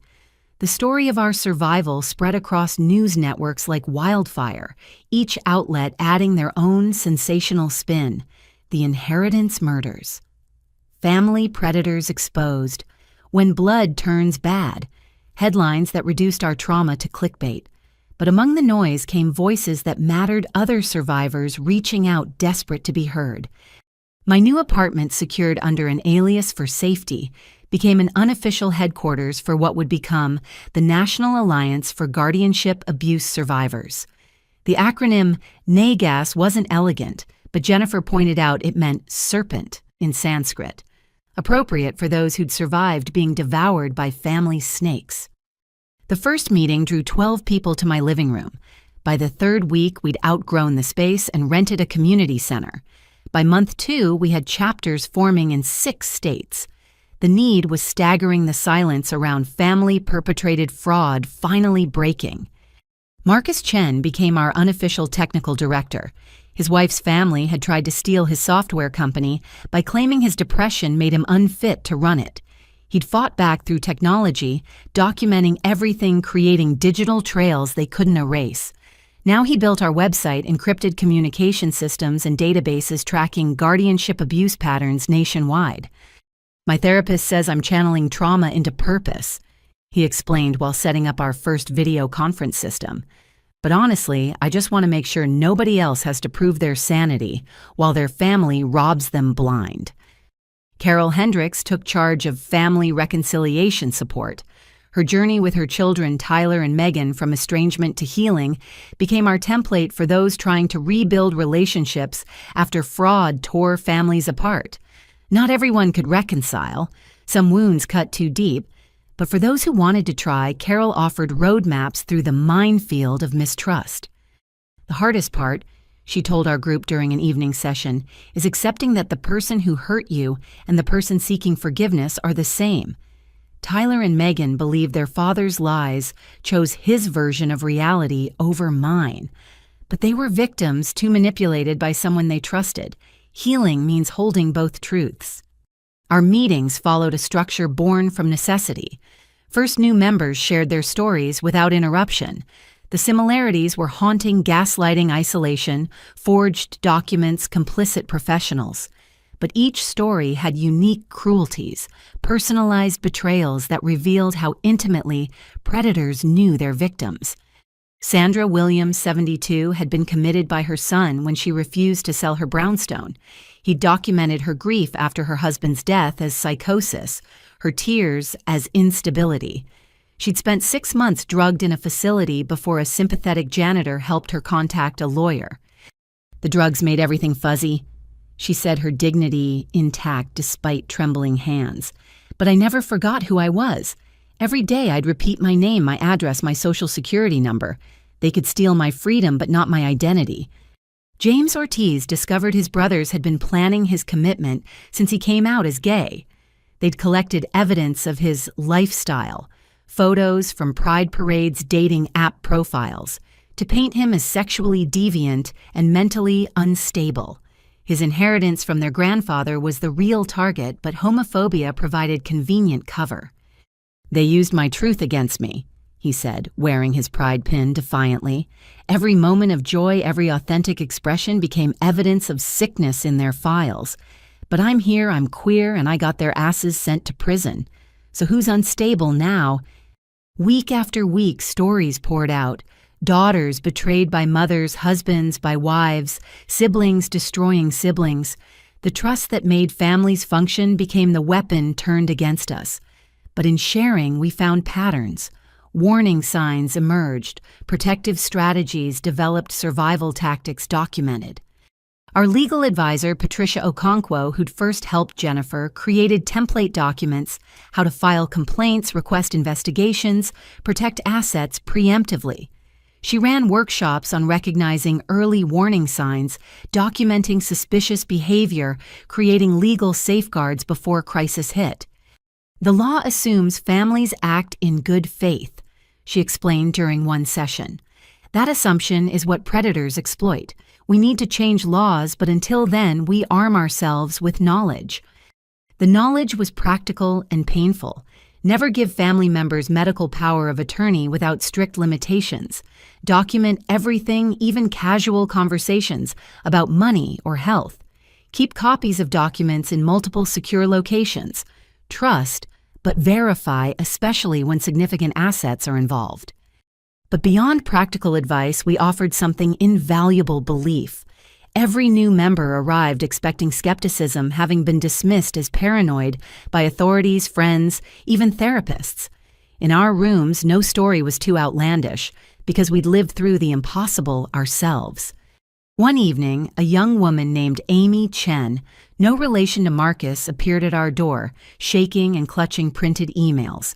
Her parents, both respected physicians, were building a case to have her committed. She'd discovered their plans accidentally while helping her mother with computer issues. "Everyone says I'm overreacting," she whispered. "My therapist thinks I'm having paranoid delusions. My boyfriend says I need to communicate better with them. But I saw the emails. They're discussing which facility has the best security, how to make sure I can't contact anyone outside." Jennifer and I exchanged glances, remembering our own frantic discovery phases. We spent hours with Amy reviewing the emails, confirming the patterns we knew too well. Real paranoia doesn't produce detailed documentation. Parents planning commitment don't usually discuss security unless they know their child will resist. "Your parents are doctors?" Patricia asked, already taking notes. "That makes this federal. Medical professionals crossing state lines to commit fraud is FBI jurisdiction. We can stop this before it starts." Amy's relief was physical, her body sagging as months of gaslighting-induced doubt finally lifted. She wasn't crazy. She wasn't overreacting. She was in danger, but now she wasn't alone. Agent Fletcher became our unofficial liaison to law enforcement, attending monthly meetings to update us on ongoing investigations and learn about new cases. The network my parents had joined was dismantled, but smaller operations sprouted like weeds. Each story we collected became intelligence in an ongoing war against inheritance predators. "You've created something unprecedented," Fletcher told us after one particularly intense session, where 3 new members detailed active threats. "A survivor network that's also an early warning system.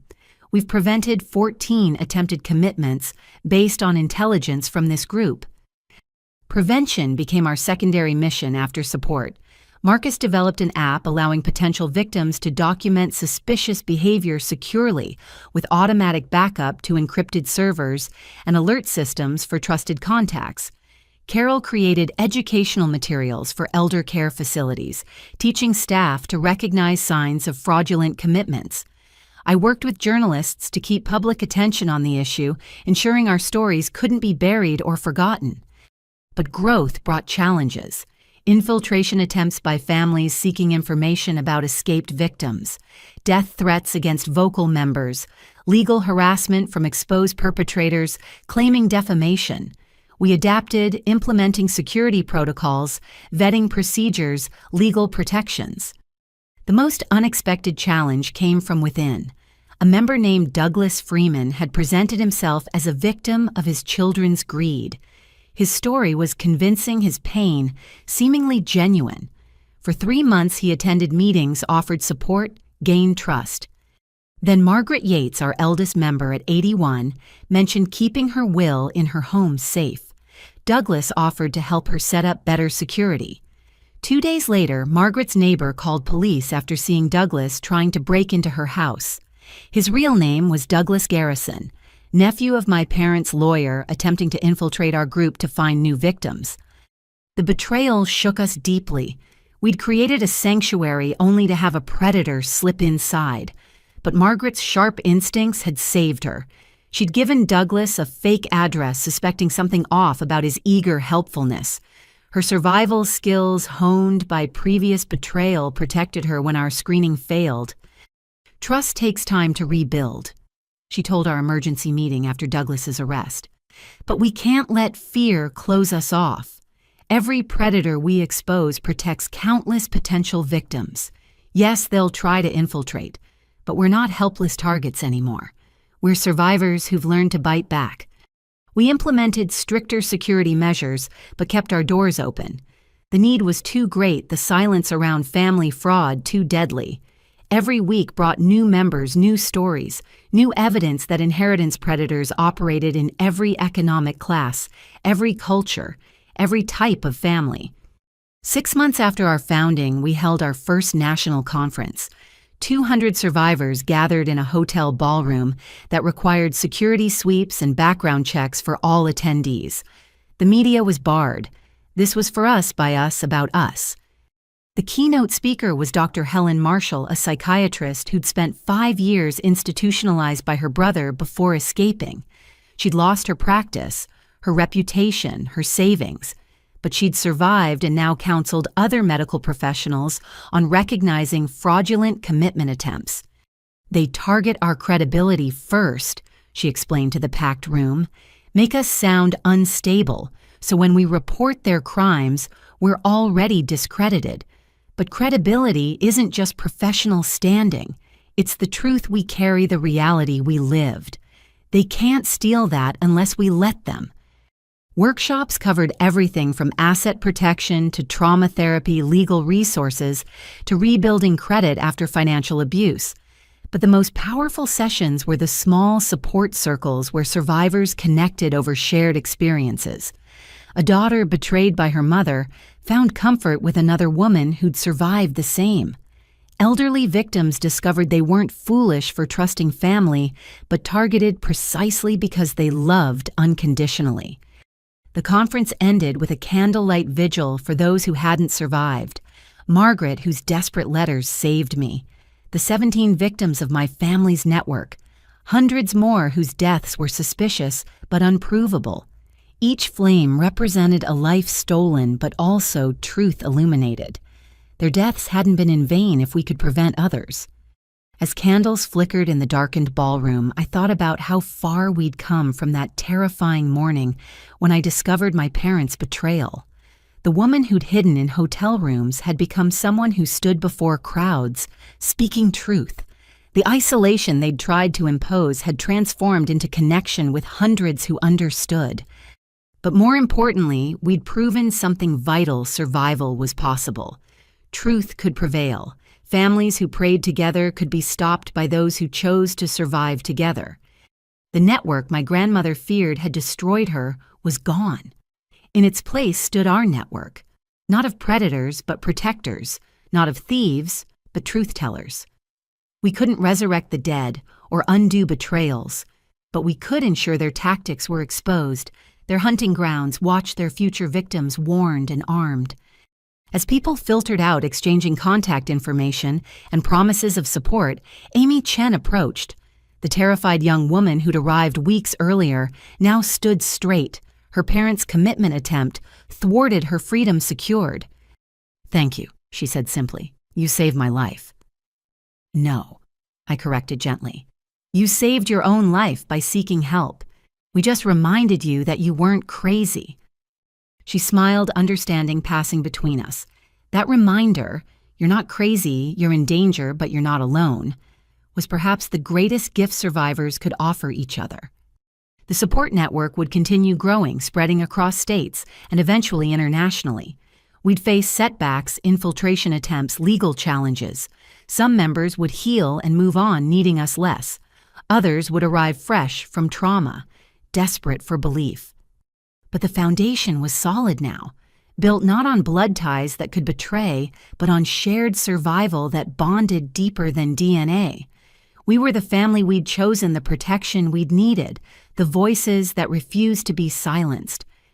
And in that hotel ballroom, surrounded by candlelight and fellow survivors, I felt what had seemed impossible during those terrifying early days: hope. Not just for justice or healing, but for a future where family predators would think twice, knowing survivors were watching, waiting, and ready to protect each other.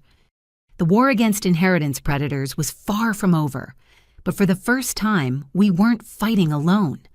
The federal courthouse in downtown became my second home over the following months as trial after trial demanded testimony.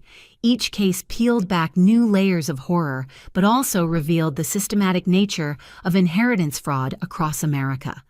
What had started as my family's prosecution became a national reckoning with predatory guardianship. The main event was United States versus Matthews et al., combining charges against 23 defendants, including my parents. The prosecution team, led by Ann Valdez, had assembled over 10,000 pieces of evidence. The defense table looked like a law firm convention, each predator represented by attorneys scrambling to distance their clients from the others. Ladies and gentlemen of the jury, Valdez began her opening statement. You're about to hear evidence of a conspiracy so cruel, so calculated, that it challenges our basic assumptions about family bonds. These defendants didn't just steal money. They stole freedom, dignity, and in too many cases, lives themselves. The prosecution's strategy was methodical brilliance. Rather than presenting cases individually, they showed the network as an organism, each defendant, a vital organ in a body designed for exploitation. Financial records revealed money flowing between conspirators like blood through veins. Shared documents showed standardized methods passed between families like genetic code. I testified on day 3, spending 7 hours on the stand. The defense attorneys attacked like pack hunters, each trying to discredit me in different ways. Catherine's lawyer suggested I was motivated by greed, wanting my inheritance without sharing. Robert's attorney painted me as mentally fragile, traumatized into paranoia. Other defenders tried portraying me as a vengeful daughter destroying innocent families. But Patricia had prepared me well. Stay calm. Stick to facts. Let evidence speak louder than emotions. When Catherine's lawyer suggested I'd fabricated evidence, I simply directed him to the FBI's digital forensics report. When Robert's attorney questioned my mental stability, I cited the 3 independent psychiatrists who'd evaluated and cleared me. Miss Matthews, one defender asked smugly, isn't it true you've profited from this situation? Book deals, speaking fees, a foundation receiving donations. Every dollar has gone to supporting other survivors, I replied evenly. Unlike your client, I don't profit from family betrayal. The jury's faces told the story. Initial skepticism melted as evidence mounted. Recorded conversations where defendants discussed victims like livestock, emails celebrating successful commitments with champagne emojis, photos from what they'd called harvest parties after stealing inheritances. Jennifer testified the following week, her brother's defense attorney trying to paint her as bitter about family business disputes. But Jennifer had receipts. Literally. She'd kept every document recorded, every threat photographed, every forged paper. Her methodical presentation destroyed any claim of sibling rivalry gone wrong. He offered me $20,000 to disappear, she stated, showing the jury a recorded conversation. Said it would be easier than commitment but messier if I refused. That's when I knew he'd already decided to destroy me. The only question was method. But it was testimony from perpetrators turned state's evidence that truly shocked the courtroom. Garrison, my parents' lawyer, detailed the network structure with corporate efficiency. He'd brought flowcharts showing referral systems, training documents for new conspirators, even performance metrics, tracking successful frauds. We had quotas. He explained, stunning the jury. Each lawyer was expected to facilitate at least 3 successful guardianships annually. There were bonuses for commitments that lasted over a year, penalties for escapees. Escapees, like we were prisoners of war rather than family members. Dr. Harrison's testimony delivered from protective custody revealed the medical side's horrifying scope. He named 47 doctors across 12 states who'd participated. Some just signed papers for quick cash. Others actively drugged victims, ensuring they appeared mentally ill during evaluations. A few, he admitted with disturbing casualness, had administered fatal doses when families paid premium prices. The going rate for a signature was $5,000, he stated. Ongoing treatment could net $20,000 monthly. Terminal solutions started at $100,000 depending on complexity and risk. Terminal solutions. Murder marketed like a service package. The defense cases were studies in desperation. Some defendants claimed ignorance, insisting they genuinely believed relatives needed help. Others blamed each other, families fracturing under legal pressure. A few tried justifying their actions, arguing elderly relatives were better off in care facilities anyway. My mother's defense was particularly pathetic. Her attorney presented her as a devoted mother driven to extremes by financial pressure and Robert's manipulation. They showed photos of her at my school events cards she'd written for birthdays, testimony from her book club about what a caring person she seemed. But the prosecution's rebuttal was devastating. They played recordings of Catherine coaching witnesses on lying, showed her death spreadsheets. With their cold calculations, presented evidence that she'd been planning to steal from me since before my birth. The book club members who'd testified for her looked sick when they learned she'd been evaluating them for potential exploitation, too. Robert's defense took a different approach: mental illness. His attorneys argued he suffered from antisocial personality disorder, unable to form genuine emotional connections. It was an ironic strategy, claiming mental illness to avoid punishment for fraudulently claiming others were mentally ill. The prosecution's expert witness demolished this defense. Antisocial personality disorder doesn't make someone create elaborate inheritance theft schemes. It might reduce empathy, but it doesn't force criminal behavior. The defendant chose his actions, recruited partners, and showed clear understanding of right and wrong by hiding his crimes. Week 3 brought testimony from victims who'd survived commitment. Sandra Williams described months of forced medication that left her unable to think clearly. James Ortiz detailed sexual orientation, treatments his brothers had ordered, hoping to break his spirit along with stealing his inheritance. Each survivor's story added weight to charges showing the human cost beyond financial theft. Margaret Yates, our eldest support group member, testified with quiet dignity about discovering her nephew's plans to have her committed.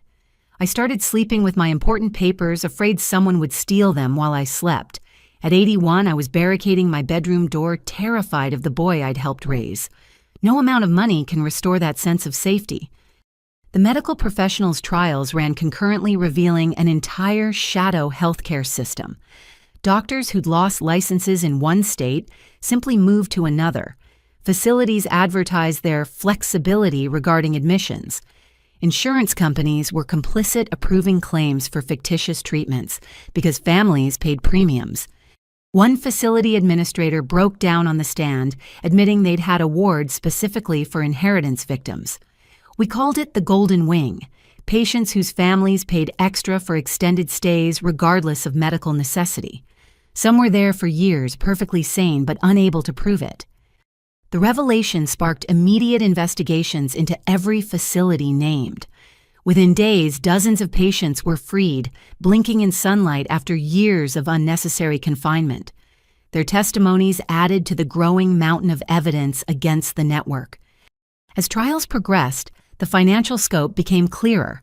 Forensic accountants traced over $300 million stolen through fraudulent guardianships. The money had funded lavish lifestyles, business ventures, and political donations to candidates who opposed guardianship reform. One shocking revelation came when investigators found several state legislators had received campaign contributions from the network. These politicians had consistently blocked reforms that would have made inheritance fraud harder. While not criminally charged, their careers ended in scandal as constituents learned they'd been funded by family predators. The verdicts came down over several weeks each, adding to the total justice. Of 23 main defendants, 21 were convicted on all counts. 2 received reduced sentences for cooperation, though they'd still die in prison. Catherine and Robert both received life without parole, their dreams of yacht-funded retirement replaced by concrete cells. The medical professionals faced their own reckoning. 34 doctors lost licenses permanently. 18 received prison sentences, ranging from 10 years to life. 7 facilities were shuttered, their administrators imprisoned. The shadow healthcare system that had enabled inheritance fraud was systematically destroyed. But justice extended beyond criminal courts. Civil lawsuits proliferated as victims sought recovery of stolen assets. Insurance companies faced massive penalties for approving fraudulent claims. Professional boards revoked licenses for lawyers, accountants, and therapists who'd participated even peripherally. The day Catherine and Robert were formally sentenced, I attended court one final time. They were brought in separately, no longer the united front they'd presented. Catherine had aged decades in months, her perfect appearance replaced by gray roots and orange jumpsuit reality. Robert seemed to have shrunk, his commanding presence reduced to shuffling steps and downcast eyes. Judge Chen allowed victim impact statements. I'd prepared remarks but found myself speaking from the heart instead. You raised me to believe in family and love and trust. Then you used those beliefs as weapons against me. You didn't just try to steal money. You tried to steal my identity, my freedom, my faith in humanity itself. But you failed because the love you faked others gave genuinely. The family you perverted survivors created anew. You're going to prison, but I'm free, and I'll spend that freedom ensuring no other parent can do what you tried. Catherine tried to respond, perhaps to apologize or manipulate one last time, but the judge cut her off. The defendants have said enough. This court has heard extensive evidence of calculated cruelty spanning decades. Life without parole is the only appropriate sentence. May God have mercy on your souls, because this court will not. The gavel fell with finality. My parents were led away in shackles, their $1 million defense reduced to nothing. In the gallery, other survivors watched their own predators receive justice. We'd won more than individual cases. We'd exposed and destroyed a system that had operated in shadow for generations. Outside, the courthouse media waited with questions, but I walked past them to where our support group had gathered. These were my people, now bonded by survival rather than blood. Together, we'd transformed personal trauma into systemic change. The legal battles would continue with appeals, new cases, ongoing investigations. But the precedent was set. Inheritance fraud was no longer a family secret, but a federal crime. Predatory guardianship was exposed as systematic abuse. Families who prayed together would be prosecuted together. Justice isn't healing, and verdicts don't erase betrayal. But that day, watching predators exchange family homes for prison cells, seeing survivors stand together in strength rather than isolation, I felt something shift in the world. We'd proven that blood doesn't guarantee loyalty, that family can be weapon or shield depending on who wields it. Most importantly, we'd shown that survivors, when they unite, become an unstoppable force for truth. The war against inheritance predators would continue beyond these trials, but we'd won the first major battle, and in doing so, rewrote the rules of engagement. Families who considered preying on their own now knew the consequences. Survivors who'd been silenced now had voices amplified by law.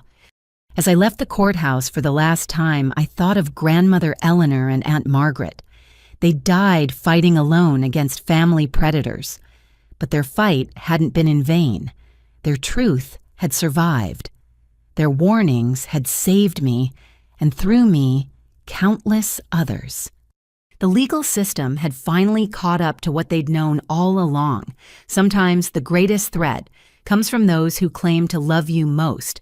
But armed with that knowledge, protected by law, and supported by fellow survivors, we could face even that threat and win. The verdicts had been read, the sentences pronounced, but the true reckoning came in the quiet moments that followed. As news of the conspiracy's full scope reached the public, families across the nation were forced to confront uncomfortable questions about their own dynamics. The Matthews case had become a mirror, and many didn't like what they saw reflected. For my extended family, the reckoning was particularly brutal. Those who'd escaped prosecution still faced social exile. Cousin Patricia's children discovered their college funds had been built on stolen inheritances. Uncle William's business partners severed ties, unwilling to associate with someone connected to the scandal. Family members who'd been peripheral to the conspiracy found themselves investigating their own histories, terrified of what they might discover. Emma became the unofficial family archaeologist, digging through records with obsessive determination. What she found painted a portrait of generational predation dating back 60 years. Great uncles who died mysteriously young, leaving fortunes to siblings. Cousins who'd been institutionalized for nervousness in the 1960s, never to be seen again. A pattern of erased relatives, each disappearance, followed by someone else's financial windfall. "We weren't a family," Emma told me during one of our carefully arranged meetings. "We were a hunting ground that occasionally gathered for holidays." The discoveries sparked a civil war among surviving relatives. Some demanded full investigations into every suspicious death, wanting complete transparency, regardless of consequences. Others begged to let sleeping ghosts lie terrified of losing what little family remained. The Matthews name became so toxic that several cousins legally changed theirs, desperate to distance themselves from the legacy of murder and theft. But our family's reckoning was just one ripple in a nationwide wave. The Guardian Abuse Prevention Act fast-tracked through Congress after public outcry mandated federal oversight of all guardianship proceedings involving significant assets. The Harrison Registry, named after the corrupt doctor, required all psychiatric professionals involved in competency hearings to register federally with their histories publicly searchable. The insurance industry faced its own reckoning as investigations revealed systematic approval of fraudulent claims. Major companies paid billions in settlements to victims who'd been wrongfully committed and forcibly medicated. New regulations required multiple independent evaluations for any mental health commitment, lasting over 72 hours with automatic reviews by patient advocates. The medical community underwent painful self-examination. The American Psychiatric Association launched a comprehensive review of ethical guidelines implementing new safeguards against financial conflicts of interest. Medical schools added mandatory courses on recognizing and reporting guardianship abuse. Hospitals created independent review boards for all involuntary commitments. For survivors, the reckoning was deeply personal. Years of gaslighting and betrayal don't vanish with verdicts.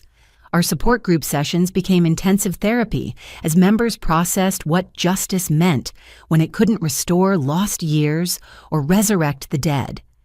Carol Hendricks struggled with her children's guilt.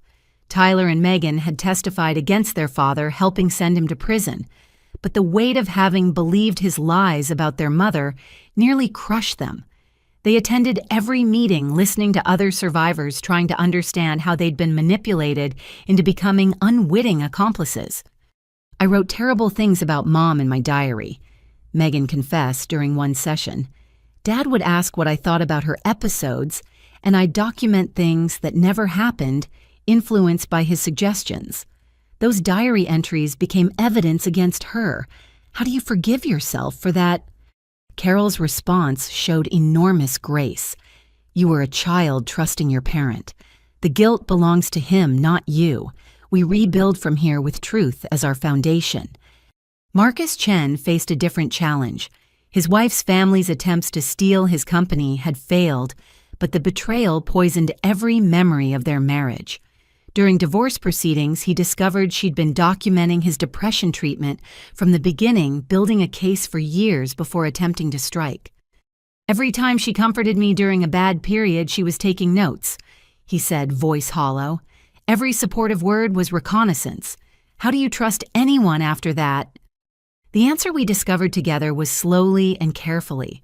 Trust could be rebuilt, but required constant vigilance. We developed strategies for protecting ourselves while remaining open to genuine connection. Background checks on romantic partners became normal. Prenuptials addressing guardianship were standard. Some called us paranoid, but we called it survival. For me, the personal reckoning centered on identity. If everything my parents had shown me was performance, who was I really? Nature versus nurture became an urgent question when nurture was revealed as predation. I underwent extensive therapy, excavating authentic memories from manufactured ones. Dr. Sarah Winters, a specialist in betrayal trauma, helped me navigate the maze.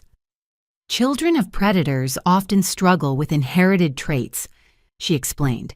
You look for signs of their coldness in yourself, terrified of becoming them. But recognition is your greatest protection. The fact that their actions horrify you proves you're not them. Still, I found myself obsessively analyzing my behavior. Was my anger at them justified or excessive? Did my leadership in the survivor community stem from genuine desire to help or inherited need to control? Every emotion faced scrutiny through the lens of potential inherited sociopathy. The answer came from an unexpected source. While reviewing evidence for ongoing investigations, I found a video from my 5th birthday party. Catherine and Robert were performing their loving parent roles perfectly, but 5-year-old me was the revelation. In the video, I noticed another child crying because they'd dropped their cake. Without prompting, I offered them half of mine. "That's who you are," Dr. Winters said when I showed her. "Before you knew to perform, before they could fully shape you, your instinct was kindness. They couldn't corrupt that core." The support group evolved as members progressed through stages of healing. Initial meetings focused on crisis management and practical protection. Later sessions explored deeper questions of identity, forgiveness, and building lives after betrayal. We developed a structured program for new members, pairing them with those further along in recovery. Jennifer emerged as a particularly gifted counselor. Her analytical nature, which had helped her document her brother's crimes, translated into creating systematic healing approaches. She developed workshops on financial self-protection, emotional boundary setting, and recognizing manipulation tactics. "We're like abuse survivors who happen to be wealthy," she explained during one session. "The money complicates things, but at core, we're healing from intimate betrayal. The principles are the same, the scale is just different." Our influence spread beyond individual healing. Law schools began inviting us to lecture on guardianship abuse. Medical conferences featured panels on ethical considerations and competency evaluations. Financial planning associations created new guidelines for protecting vulnerable clients from family predation. One particularly meaningful development was the Eleanor Matthews Memorial Fund, established with part of my inheritance. It provided free legal representation for suspected guardianship abuse victims. Within its first year, the fund helped liberate 37 wrongfully committed individuals and prevented dozens more attempts.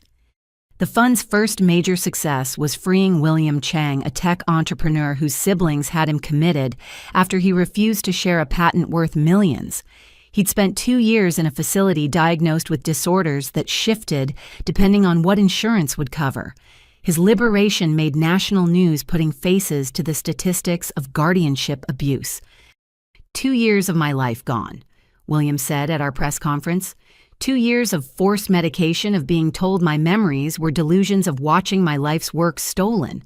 But I survived, and now I'll make sure others don't suffer the same. The ripple effects continued. Dating apps added options for survivors to disclose their experiences safely. Therapists specializing in betrayal trauma couldn't keep up with demand.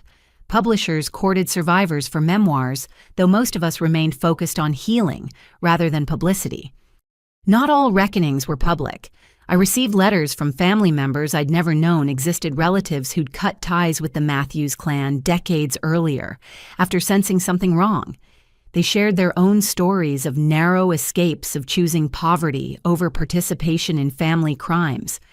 One letter particularly moved me, from a second cousin named David who'd been disowned 40 years earlier for refusing to participate in scamming his grandmother. He'd lived modestly but honestly, watching from afar as the family's criminal empire grew. "I always wondered if I'd made the right choice," he wrote. "Seeing you expose them, seeing justice finally come, I know I did. You've given us refugees from the family a voice at last." The corporate world faced its own reckoning as shareholders demanded accountability. Companies discovered employees who'd gained positions through inherited wealth from guardianship abuse. Some firms conducted internal audits terrified of association with blood money. A few executives quietly resigned rather than face scrutiny of their family fortunes. Religious communities struggled with reconciliation. Many perpetrators had been prominent members, their donations funding buildings and programs. Churches faced impossible choices between returning tainted money and maintaining operations. Some created restitution funds redirecting donations from perpetrator families toward victim support. The psychological community published papers on what they termed predatory family syndrome, recognizing it as a distinct form of intergenerational trauma. Symptoms included hypervigilance around family difficulty, accepting gifts, and obsessive documentation of interactions. They estimated thousands of Americans suffered from it, most undiagnosed. As the one-year anniversary of my parents' arrest approached, the Department of Justice released comprehensive statistics. The investigation had led to 237 convictions across 19 states. Over $400 million in stolen assets had been recovered. More than 1,000 wrongfully committed individuals had been freed. But numbers couldn't capture the human impact. Families destroyed and rebuilt. Truths revealed and lies exposed, lives saved and lost. The reckoning had touched every corner of American society, forcing uncomfortable conversations about family money and the dangerous intersection between them. For survivors, the reckoning was ongoing. Each day brought new challenges in rebuilding lives and identities. Some days were harder than others when trust felt impossible and isolation seemed safer than risk. But we faced them together, bonded by shared understanding that family could wound and heal, depending on how we defined it. The true reckoning wasn't in courtroom verdicts or legislative changes. It was in quiet moments when we chose trust over fear connection, over isolation, healing over hatred. It was in building new families of choice, creating safety nets of mutual support, refusing to let predators' actions define our capacity for love. As I stood before our support group on that anniversary, looking at faces that had become family, I realized the reckoning had transformed us all. We'd entered as victims, but emerged as advocates. We'd arrived broken, but were rebuilding stronger. We'd been targeted for our vulnerability, but had discovered unshakable strength. They tried to erase us, I told the group. Instead, they created an army of survivors who will ensure no family predator operates in shadow again. That's our reckoning, our victory. Not just that they were caught, but that we caught them. Not just that they were stopped, but that we'll stop others. Not just that we survived, but that we're living proof that survival is possible. The room erupted in applause, but it wasn't celebration. It was recognition, acknowledgement of how far we'd come and how far we'd go. The reckoning wasn't over. It had just begun, and we were ready for whatever came next. 5 years had passed since that terrifying morning when I discovered my parents' betrayal. 5 years of legal battles, therapy sessions, and the slow, painful work of rebuilding a life from the rubble of deception. The woman I'd become bore little resemblance to the trusting daughter who'd walked into a psychiatric evaluation, unaware she was prey. My new home, purchased with the inheritance my parents had tried to steal, was nothing like the grand estate grandmother Eleanor had left. Instead, I'd chosen a modest craftsman house with a garden that reminded me of her, where she'd taught me that beautiful things could grow even in difficult soil. The security system was state-of-the-art but hidden. I refused to live in a visible fortress. Therapy had become as routine as breathing. Dr. Winters guided me through the labyrinth of complex PTSD, helping me distinguish between necessary caution and paralyzing paranoia. We'd worked through the stages denial that my parents could be evil anger that threatened to consume me, bargaining with reality depression that made rising from bed feel impossible, and finally, acceptance that began the real healing. Acceptance doesn't mean forgiveness, Dr. Winters clarified during one session. It means acknowledging reality without letting it destroy you. Your parents were predators. That's fact. How you live with that fact is choice. The choice manifested in ways both small and profound. I'd kept my name, refusing to let them steal that too, but I'd changed everything else. Appearance habits, even food preferences that reminded me of family dinners that were actually intelligence-gathering sessions. Creating new traditions untainted by their manipulation became essential to recovery. Romance had seemed impossible initially. How could I trust anyone when those who'd claimed to love me most had planned my destruction? Daniel entered my life through the Survivor Network initially as a fellow advocate. His wife had tried to have him committed to steal his restaurant chain. He understood the hypervigilance, the document obsession, the way I needed to verify everything twice. Our first date wasn't dinner or movies, but reviewing each other's background checks. "I know this is crazy," I'd said, sliding the private investigator's report across the table. "No," he'd replied, producing his own report on me. "This is survival. Crazy would be not checking." We'd laughed, then recognizing ourselves in each other's cautious approach. Love grew slowly, built on transparency that most would find invasive. We shared passwords, financial statements, medical records. What others might call paranoid, we called prudent. When trust has been weaponized against you, you rebuild it with different materials. Our relationship confused those who hadn't experienced betrayal trauma. Why did we need each other's therapy notes? Why the constant check-ins? Why the legally binding agreements about medical decisions? But other survivors understood. When your family tries to kill you, love requires verification. The support network had evolved into a national organization with chapters in every state.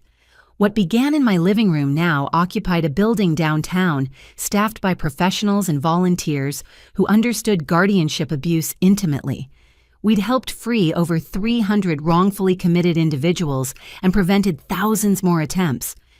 My role had shifted from desperate survivor to executive director, a position that required skills I'd never imagined needing. Public speaking, once impossible, when anxiety made my voice shake, became second nature. I testified before Congress 3 times, pushing for stronger federal oversight of guardianship proceedings. Each speech began the same way. "My name is Esther Matthews, and my parents tried to have me declared insane to steal my inheritance." The bluntness shocked legislators accustomed to euphemism, but sugarcoating attempted murder seemed pointless. Our advocacy had helped pass 7 federal laws and dozens of state regulations. The Guardian Angel Alert System, which flagged suspicious commitment attempts in real time, had become standard in hospitals nationwide. We'd changed how America viewed family and mental health, forcing recognition that sometimes those who claimed to help were actually hunting. Publishing my memoir had been Dr. Winter's suggestion, though writing it felt like performing surgery on myself. Every chapter required excavating wounds I'd rather leave buried. But the book, Blood Money: Surviving Family Predators, became essential reading for professionals dealing with guardianship cases. More importantly, it reached victims who didn't yet know they were being targeted. The letters poured in daily, children discovering parents' plots, elderly people recognizing warning signs, spouses seeing manipulation finally named. Each story broke my heart and reinforced our mission. We weren't just healing ourselves, we were preventing generational trauma from spreading. Jennifer had become my closest friend, bonded by more than shared experience. We'd stood as each other's maids of honor, creating new traditions for women whose families had forfeited the right to celebrate our milestones. Her wedding to Patricia, her lawyer-turned-love, had been beautiful in its defiance of traditional family structures. Survivors filled the venue, proof that chosen family could be stronger than blood. Not every survivor's story ended happily. We'd lost 12 members to suicide over the years, the weight of betrayal proving too heavy despite our support. Each death felt personal, a reminder that justice didn't automatically heal wounds. We created the Phoenix Protocol in response, mandatory check-ins for members showing warning signs, emergency response teams of survivors who'd talked others through dark nights. Marcus Chen had thrown himself into technology, creating apps that helped victims document abuse in real time. His innovations had provided evidence for hundreds of cases, but success couldn't fill the hole where trust in marriage once lived. He dated occasionally, but admitted feeling safer alone, his computer systems more reliable than human hearts. Carol Hendricks had rebuilt beautifully with her children, their relationship now stronger for having survived betrayal together. She'd written a book on family reconciliation after guardianship abuse, becoming the expert on a subject nobody should need to know. Her grace in forgiving children who'd been manipulated into betraying her inspired others facing similar divisions. My own healing journey had unexpected turns. Meditation, which I'd initially resisted as too vulnerable, became essential for managing hypervigilance. Gardening, which reminded me of grandmother Eleanor, provided grounding when anxiety spiraled. I'd even taken up boxing, channeling anger into controlled power rather than letting it eat me alive. The anniversary gatherings had become tradition survivors, meeting not to mourn, but to measure growth. This year's 5-year gathering filled an auditorium with over 500 attendees. Looking out at faces I'd come to know intimately, I saw my own journey reflected multiplied terror, transformed to strength isolation, evolved to community victims become advocates. 5 years ago, my parents tried to erase me. I began my speech. They failed. 5 years ago, your families tried to destroy you. They failed. Not because we were stronger than their evil, but because we found each other. Because silence broke and truth spoke. Because we refused to disappear quietly into institutions or graves. The standing ovation wasn't for my words, but for our collective survival. Each person clapping had faced family predators and lived to tell the tale. Some bore physical scars from forced medications or suicide attempts. All carried invisible wounds that would never fully heal. But we stood together, proof that betrayal didn't have to be the end of our stories. After the formal program, we gathered in small groups sharing victories and setbacks. A woman named Grace had just won her lawsuit, recovering $2 million stolen by her children. An elderly man named Francis had successfully protected himself from his nephew's commitment attempt using strategies we'd taught. Each success reinforced that our pain had purpose if it prevented others' suffering. Daniel found me during the reception, his presence still able to calm my nervous system after 3 years together. We decided against children unwilling to risk passing on whatever genetic component enabled such cruelty. Instead, we'd become uncle and aunt to dozens of survivor families' children, teaching them healthy boundaries and self-protection from earliest age. "You did good today," he said simply, knowing elaborate praise triggered my suspicion. "We all did good," I corrected, gesturing at the room full of survivors. 5 years ago, this was impossible. Now it's normal. Normal. Such a loaded word for those of us rebuilding lives outside typical family structures. Our normal included security protocols others found extreme. Our normal meant chosen family and verified trust. Our normal centered on healing from betrayal so profound it rewrote our DNA's assumptions about safety. But it was our normal hard-won and carefully constructed. That night, I sat in my garden under stars thinking about the journey from that hotel room where I'd hidden like prey to this moment of quiet strength. The healing wasn't complete, might never be complete. Triggers still ambushed me, a mother's concerned voice in public, siblings discussing inheritance, any mention of power of attorney. Yet I'd built a life worth living from the ashes of family destruction, found love despite trust being shattered, created family from fellow survivors, turned personal trauma into systemic change that protected thousands. My phone buzzed with a text from Emma, still my bridge to the Matthews relatives who'd escaped prosecution. "Thinking of you today. Proud of who you've become despite everything." I didn't respond immediately, still navigating the complexity of maintaining any connection to that bloodline. But her consistency over 5 years, her own journey from enabler to advocate, had earned cautious appreciation. Perhaps some branches of a poison tree could grow healthy with enough pruning and care. The healing journey had no clear endpoint, no moment where trauma transformed entirely to triumph. Instead, it was daily choices to trust, despite fear, to love, despite betrayal, to build, despite destruction. Some days were harder than others. Some triggers still left me shaking. Some nights brought dreams where my parents succeeded, and I woke gasping for air that wasn't drugged. But more days were good now. More nights passed peacefully. More moments held joy untainted by hypervigilance. The woman who discovered her parents' betrayal 5 years ago would be amazed at this life-meaningful work, genuine love, chosen family, purpose, born from pain.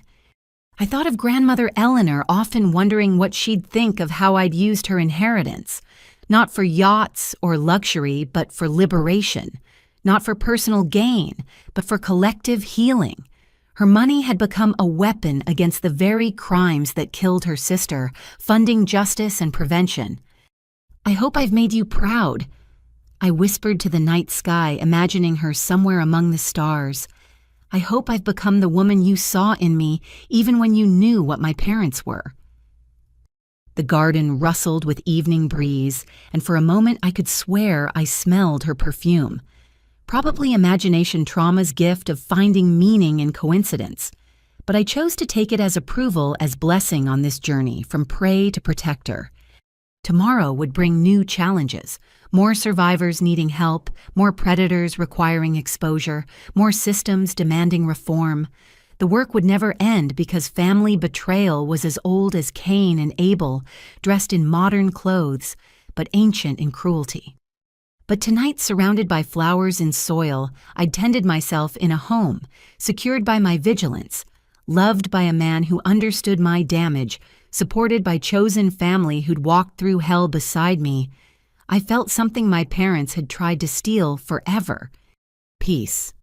Not perfect peace. That was for people who'd never been hunted by their own blood. But real peace earned through battles, fought and won, strong enough to build a life on. The healing journey continued, would always continue. But I was no longer walking it alone, no longer victim but guide for others, finding their way from darkness. 5 years since betrayal tried to break me. A lifetime ahead to prove it had only revealed what I was made of Eleanor's steel, wrapped in survivor's wisdom, aimed at ensuring no family predator hunted unopposed again.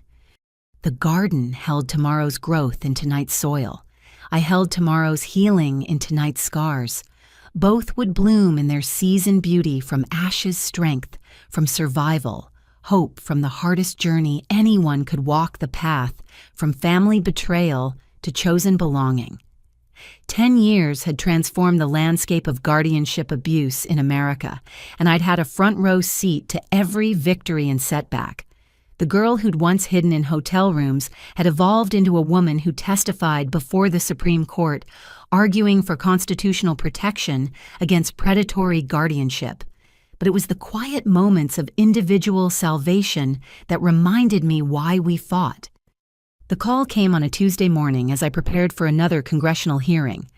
"Ms. Matthews, this is Deputy Morrison from Salem County. We have a situation.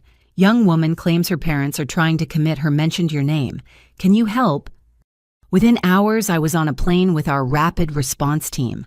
Amy Chen, different from our Marcus but carrying the same terrified expression I'd once worn, waited in the sheriff's protective custody. 23 years old, recent inheritor of her grandparents' tech fortune, surrounded by family members, insisting she needed immediate psychiatric intervention. "They started 6 months ago." Amy whispered, her hands shaking as she showed me documents. Little things at first.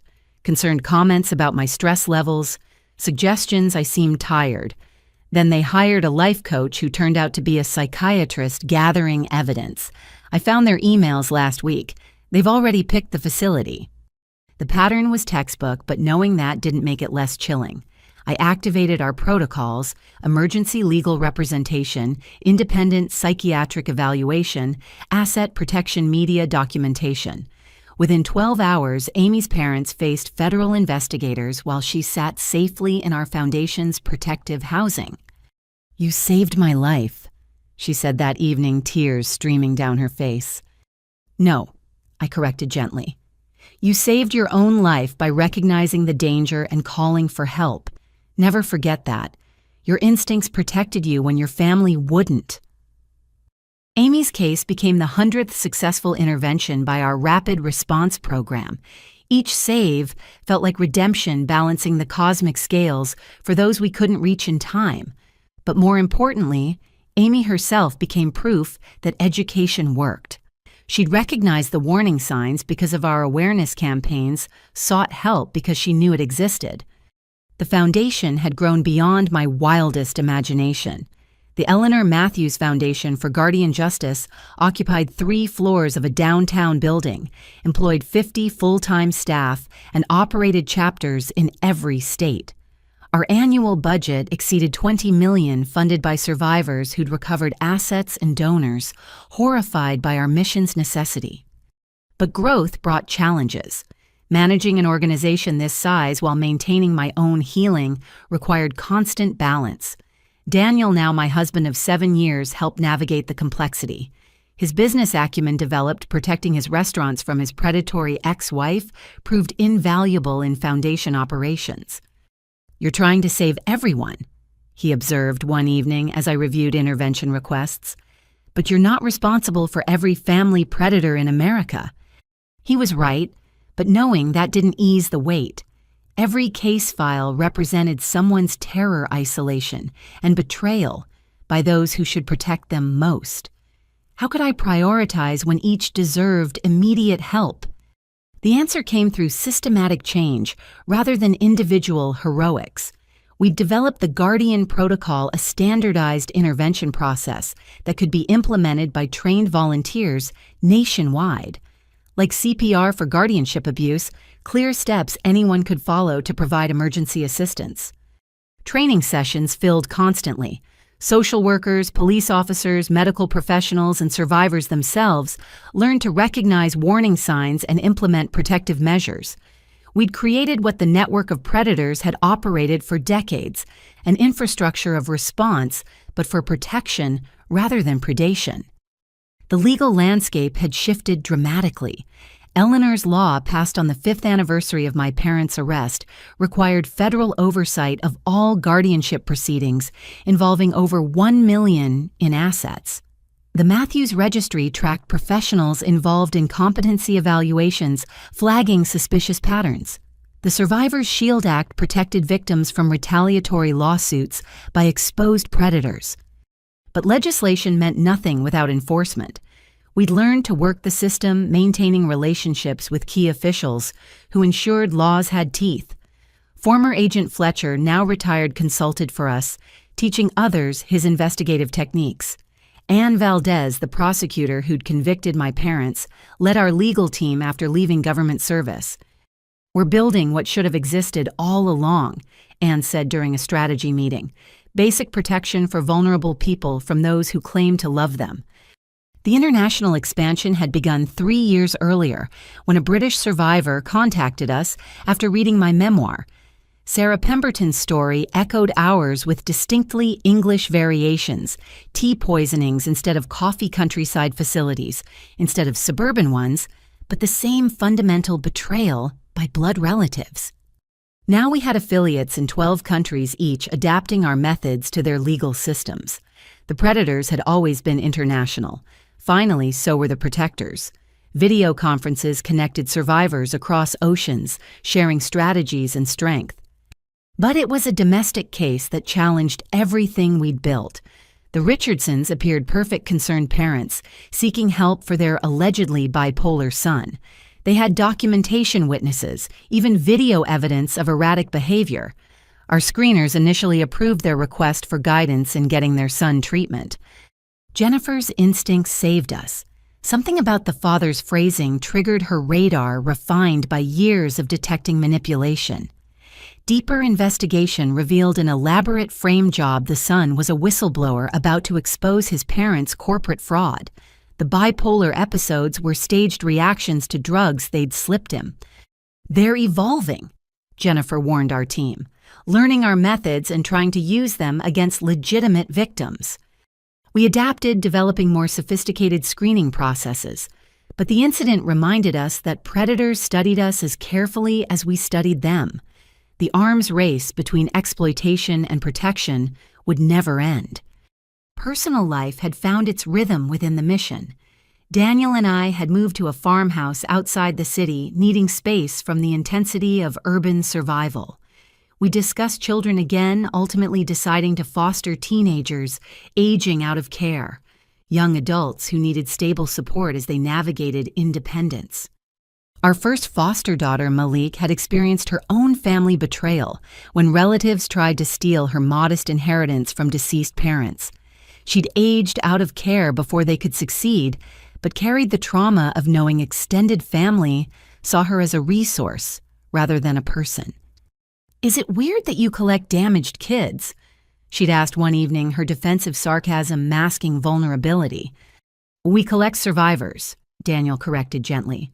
"People who've learned the hard way that family doesn't guarantee safety, but also learned that chosen connections can be stronger than blood." Malik thrived in our strange household where background checks were normal and trust was earned slowly. She'd started college studying social work with a focus on protecting vulnerable youth. Another survivor transformed into protector. The anniversary galas had become major events drawing hundreds of survivors and supporters. The 10th anniversary approached with special significance. A decade since my world shattered. A decade since betrayal launched a movement. A decade of transformation from victim to guardian of other victims. Jennifer and I planned the program together, reflecting on our journey from terrified women in a courthouse to leaders of a national organization. She'd married Patricia, had 2 children who grew up understanding that family required choice and commitment, not just DNA. Her brother remained in prison, his appeals exhausted his fortune, redistributed to his victims. "Do you ever forgive them?" she asked one evening as we reviewed speaker applications. "No," I answered honestly. "Forgiveness feels like absolving them and they don't deserve that. But I've released the hatred. It was poisoning me more than punishing them." She nodded, understanding the distinction. We'd all found our own balance between justice and bitterness, holding accountability without letting rage consume us. The gala's theme was Decade of Light, celebrating how we'd illuminated shadows where predators operated. Survivors would share stories of freedom, advocates would receive awards, and we'd announce the largest expansion, yet a residential program for victims needing long-term recovery support. The Phoenix House, built with a $10 million donation from William Chang, the tech entrepreneur we'd freed years earlier, would provide transitional housing for up to 50 survivors at a time. More than shelter, it would offer therapy, legal support, life skills training, everything needed to rebuild after family predation. "I spent 2 years wrongfully committed," William said at the groundbreaking. "This house ensures others won't lose more time than necessary to recovery. We're giving back what was stolen: safety, dignity, and hope." The night before the gala, I stood in my garden, now expanded to 2 acres of vegetables and flowers. Grandmother Eleanor's roses, transplanted from her estate before its sale, bloomed magnificently. I'd learned to splice and graft, creating new varieties from old stock. Appropriate metaphor for our work taking damaged stems and helping them grow into something beautiful. Daniel found me there holding 2 cups of tea, a ritual we'd developed for processing difficult days. We drank in companionable silence, watching fireflies dance among the flowers. "Proud of you," he said simply. "Proud of us," I corrected. "All of us. Every survivor who spoke truth, every advocate who fought back, every person who chose healing over hatred." Tomorrow, hundreds would gather to celebrate a decade of transformation. Media would cover our statistics: thousands saved millions, recovered laws, changed lives, rebuilt. But I thought about individuals: Amy Chen, starting graduate school; Malik choosing social work; William building sanctuaries; Jennifer raising children who'd never doubt their worth. My phone buzzed with a message from Emma, now serving on our foundation's board, after years of proving her commitment to redemption. Grandmother Eleanor would be so proud. You've built something magnificent from ashes. Perhaps she would be proud. I'd taken her inheritance and multiplied it not in dollars but in lives saved. The money she'd protected had become protection itself, spreading far beyond what she could have imagined. The new purpose born from betrayal had consumed a decade, but felt like a beginning. Predators still existed, would always exist, but now they faced opposition. Now victims had voices, now survivors had support. The infrastructure of exploitation that my parents had accessed so easily met equal infrastructure of protection. 10 years ago, I'd stood frozen in a doorway watching my parents destroy my life. Tomorrow I'd stand before hundreds whose lives had been saved because that destruction forged something stronger. Not a happy ending. Those were fairy tales. But a purposeful continuation, meaning wrestled from chaos beauty, from ashes. The garden held tomorrow's growth in tonight's soil. The foundation held tomorrow's saves in tonight's preparation. And I held tomorrow's strength in today's scars, proof that survival could become service, that pain could transform to purpose, that the worst betrayal could birth the fiercest protection. 10 years of fighting family predators, a lifetime ahead of ensuring no one fought alone. The new purpose had become my identity, my mission, my redemption for surviving when others hadn't. In the distance, a siren wailed. Another emergency, another crisis, another family tearing itself apart over money and power. Once that sound would have triggered panic, remembering my own desperate flight from predatory parents. Now it summoned resolve. Somewhere someone needed what we'd built. Tomorrow we'd be there. Tonight, surrounded by growing things in soil, I'd tended loved by a man who understood survival, supported by chosen family, forged in shared trauma. I felt the truth that had taken a decade to fully grasp. They'd tried to destroy me to steal my inheritance.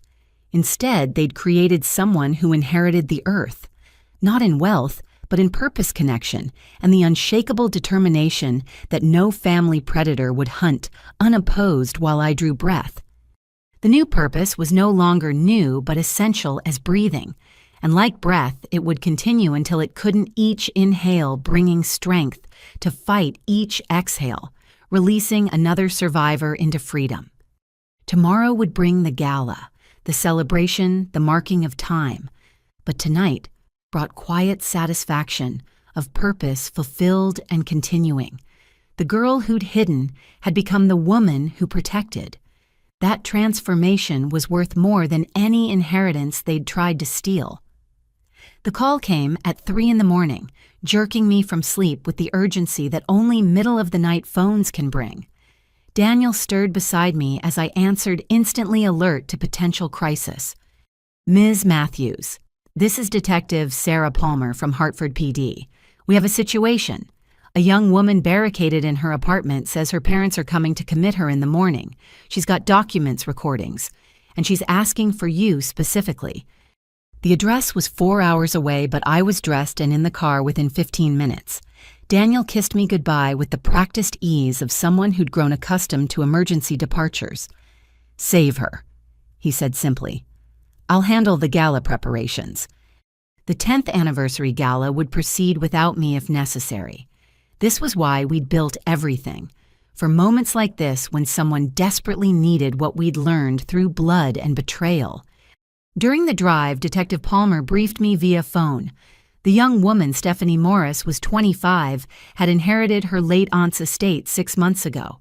Her parents had been concerned about her mental state, ever since culminating in their announcement that Dr. Harrison, a different one but the name made my blood chill, would evaluate her at 9 a.m. She's got everything Palmer said. Recordings of them discussing which facility pays kickbacks, emails with forged medical histories, bank statements showing large cash withdrawals corresponding to bribes. It's like she studied your playbook. She had. Stephanie had read my book, followed our website, implemented every protective strategy we'd published. When her parents began their campaign, she'd recognized it immediately and started documenting everything. The student had become the teacher, using our hard-won knowledge to protect herself.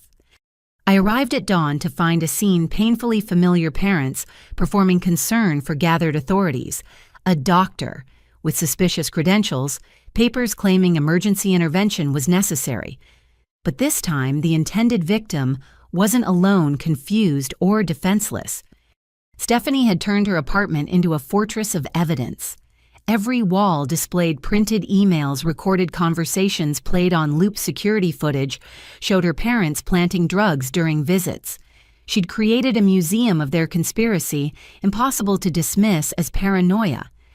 "Ms. Matthews," she said when I entered, her voice steady despite exhaustion. "Thank you for coming. I knew you'd understand." I did understand. The hypervigilance, the obsessive documentation, the desperate need for someone to believe truth over performance. But more importantly, I understood we'd already won. The authorities were listening to her, not her parents. The doctor was being questioned about his credentials. The intended victim had become the prosecution's star witness. By noon, Stephanie's parents were in custody, their conspiracy unraveling with the speed of all poorly constructed lies. The network they'd hired was amateur hour compared to what my parents had accessed, a cheap imitation of the original predators, easily exposed by anyone who knew the warning signs. "You did everything right," I told Stephanie as crime scene techs processed her evidence wall. "You recognized the threat, documented everything, and called for help. You saved yourself." She broke down then, months of fear and vigilance finally releasing. "They're my parents. How could they?" "Because some people see family as property, not people," I said, holding her as she sobbed. "Their failure to love you properly isn't your fault, it's theirs." We spent the day ensuring her safety restraining orders, asset protection, emergency housing. Our rapid response team had this down to a science, now each member knowing their role. Legal arrived within hours. Psychiatric evaluation confirmed her mental stability, financial forensics traced every attempted theft. But it was the personal support that mattered most. Jennifer arrived by evening, bringing other survivors from nearby chapters. We surrounded Stephanie with people who understood who'd walked this path, who proved survival and thriving were possible. "The first days are the worst," Carol Hendricks told her gently, "when the adrenaline fades and reality hits. But we'll be here. You're not alone anymore." That night, in a secure hotel room, Stephanie asked the question every survivor eventually voiced. Why didn't they just ask if they needed money? I would have helped. Why this elaborate cruelty? "Because it was never about money," Jennifer answered. "It was about power, control, the belief that they owned you and therefore owned everything that was yours. Asking would have acknowledged your autonomy. Predators can't do that." I thought about my own parents serving life sentences, but probably still convinced they'd done nothing wrong. 10 years hadn't brought remorse from them, only rage at being caught. Catherine's letters from prison, which I'd stopped reading after the first few, blamed everyone but herself. Robert had died 3 years into his sentence, shanked by another inmate he'd tried to con. The gala proceeded the next evening with me racing back just in time for the keynote. Daniel had handled everything perfectly, understanding that saving Stephanie was more important than any ceremony. The ballroom was packed with survivors, advocates, politicians, and media, all gathered to mark a decade of transformation. But I rewrote my speech in those final moments, inspired by the morning's rescue. 10 years ago, I discovered my parents were predators. I began standing before 500 people who'd become family. I survived because others had survived before me, leaving breadcrumbs of truth for me to follow. This morning, I watched a young woman save herself using knowledge we've shared freely.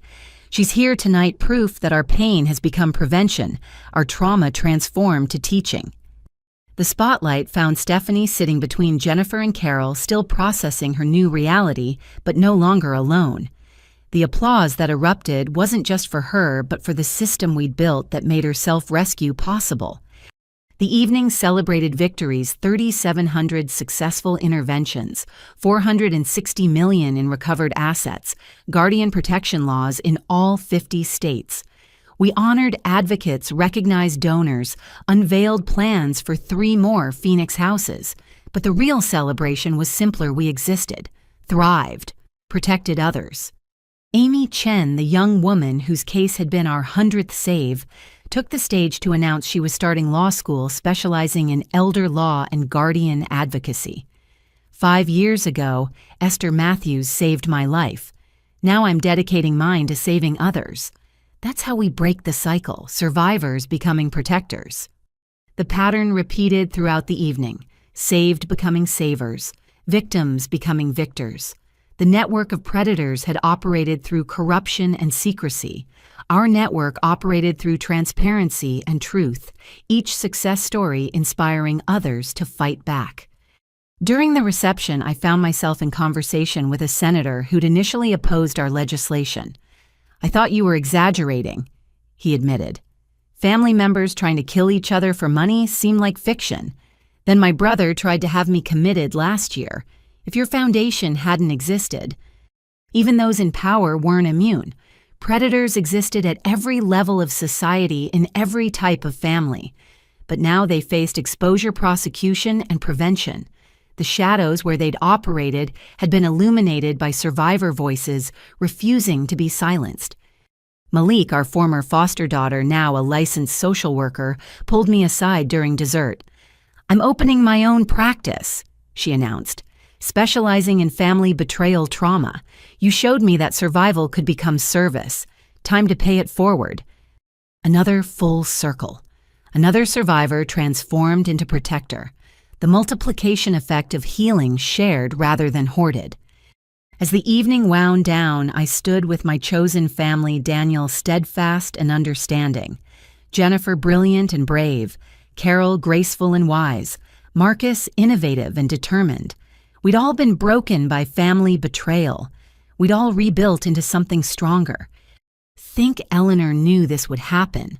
Jennifer asked, gesturing at the room full of survivors and advocates. "That her inheritance would become this—" I thought about my grandmother, who'd seen through my parents but couldn't stop them directly, who'd prepared me for battle while pretending everything was normal, who'd left not just money but evidence, truth, and the seeds of justice. "I think she hoped," I said, finally. "She couldn't save her sister Margaret, but she made sure I could save myself, and through saving myself, save others." The final speaker was someone I hadn't expected: Emma, my cousin, who'd chosen redemption over denial. She'd spent 10 years proving her commitment to justice, serving on our board, donating her own inheritance to the cause, testifying against family members who continued their predatory ways. "Family isn't blood," she said, voice strong despite visible emotion. "Family is choice, daily choice to protect, rather than prey, support, rather than steal, love, rather than lie. The Matthews name was poisoned by those who came before us. But we," she gestured to the room, "have chosen to create new family, one that guards rather than gaslights, advocates rather than abuses." Her words sparked the evening's most powerful moment. Survivors throughout the room began standing, stating their names and relationships. Jennifer Walsh, sister by survival. Marcus Chen, brother by choice. Carol Hendricks, mother to all who need one. On and on, voices claiming kinship through shared experience, rather than shared DNA.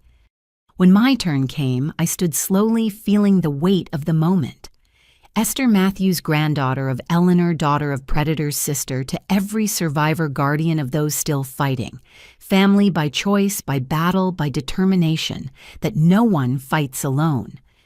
The room erupted in applause, but more importantly, in tears of recognition.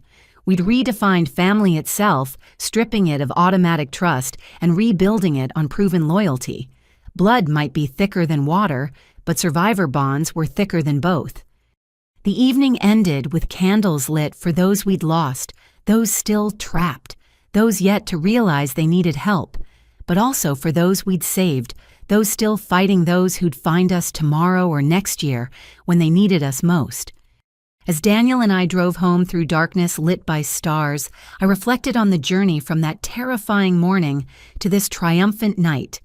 10 years of fighting healing building. 10 years of transforming personal trauma into collective strength. "No regrets?" Daniel asked, knowing my tendency toward midnight introspection. I thought about it seriously. Regret for trusting parents who'd proven untrustworthy? No.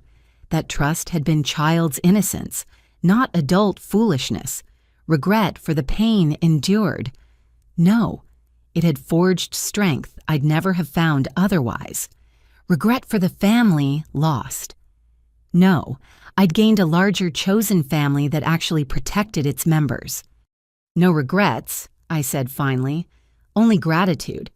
They tried to destroy me and created someone who destroys predators instead. That's not tragedy. That's transformation." We arrived home to find Stephanie sleeping on our couch, having followed us after the gala, rather than staying alone in the hotel. Another survivor seeking the comfort of those who understood. I covered her with a blanket, remembering my own first nights of freedom, desperate for safety that wasn't solitary. In the garden, Grandmother Eleanor's roses bloomed, despite the late season, their persistence matching our own. I picked one, breathing its fragrance, thinking about legacy and love, betrayal, and belonging. Inside our home was full Stephanie on the couch, Malik visiting for the weekend, 2 new foster teens, adjusting to stability. The family my parents had tried to prevent me from having by stealing my sanity and inheritance. Instead, their betrayal had created capacity for larger love, deeper connections, chosen bonds that predation couldn't break. I thought one last time about Amy Chen from the morning, already texting with Jennifer about joining our local chapter. Another save becoming saver. Another story added to our collection. Another proof that survival was possible, that predators weren't invincible, that family could be reimagined and rebuilt on foundations of choice rather than chance. 10 years since betrayal. A lifetime ahead of belonging. The full circle wasn't ending where it began. It was spiraling outward, encompassing more survivors, more protectors, more chosen family with each revolution. My parents had tried to close my circle, make it small enough to control and consume. Instead, they'd broken it wide open, creating space for everyone who needed shelter from family storms. Tomorrow would bring new crises, new calls, new conspiracies to unravel, but also new saves, new survivors, new circles of protection, expanding outward like ripples from stones thrown in still water. Tonight brought satisfaction of promises kept to Grandmother Eleanor, that her inheritance would serve justice. To Aunt Margaret, that her death wouldn't be forgotten. To every survivor, that they wouldn't fight alone. To myself, that surviving would mean more than just breathing. The girl who'd stood frozen in Dr. Harrison's doorway was gone, replaced by a woman who'd made doorways into escape routes for others. That transformation was the greatest inheritance of all. Not money, but meaning. Not wealth, but purpose. Not blood family, but chosen bonds stronger than any predator could break. 10 years of full circles, each wider than the last, and we were just getting started. If this story resonated with you, if you recognized warning signs in your own family dynamics, know that you're not alone. Trust your instincts. Document everything. Seek help before crisis hits. Have you ever witnessed family members prioritizing money over relationships? What warning signs do you think people should watch for? Share your thoughts in the comments below. If you found value in Esther's journey from victim to protector, please like this video and subscribe to hear more stories of survival and triumph. Share it with anyone who might need to hear that family betrayal can be survived, that predators can be stopped, that chosen family can heal wounds, blood family created. Thank you for listening to this story of transformation. May you always trust your instincts, protect your autonomy, and remember that real family, whether born or chosen, multiplies joy and divides sorrow, never the reverse. Until next time, Stay strong, stay aware, and stay connected to those who truly value you for who you are, not what you have.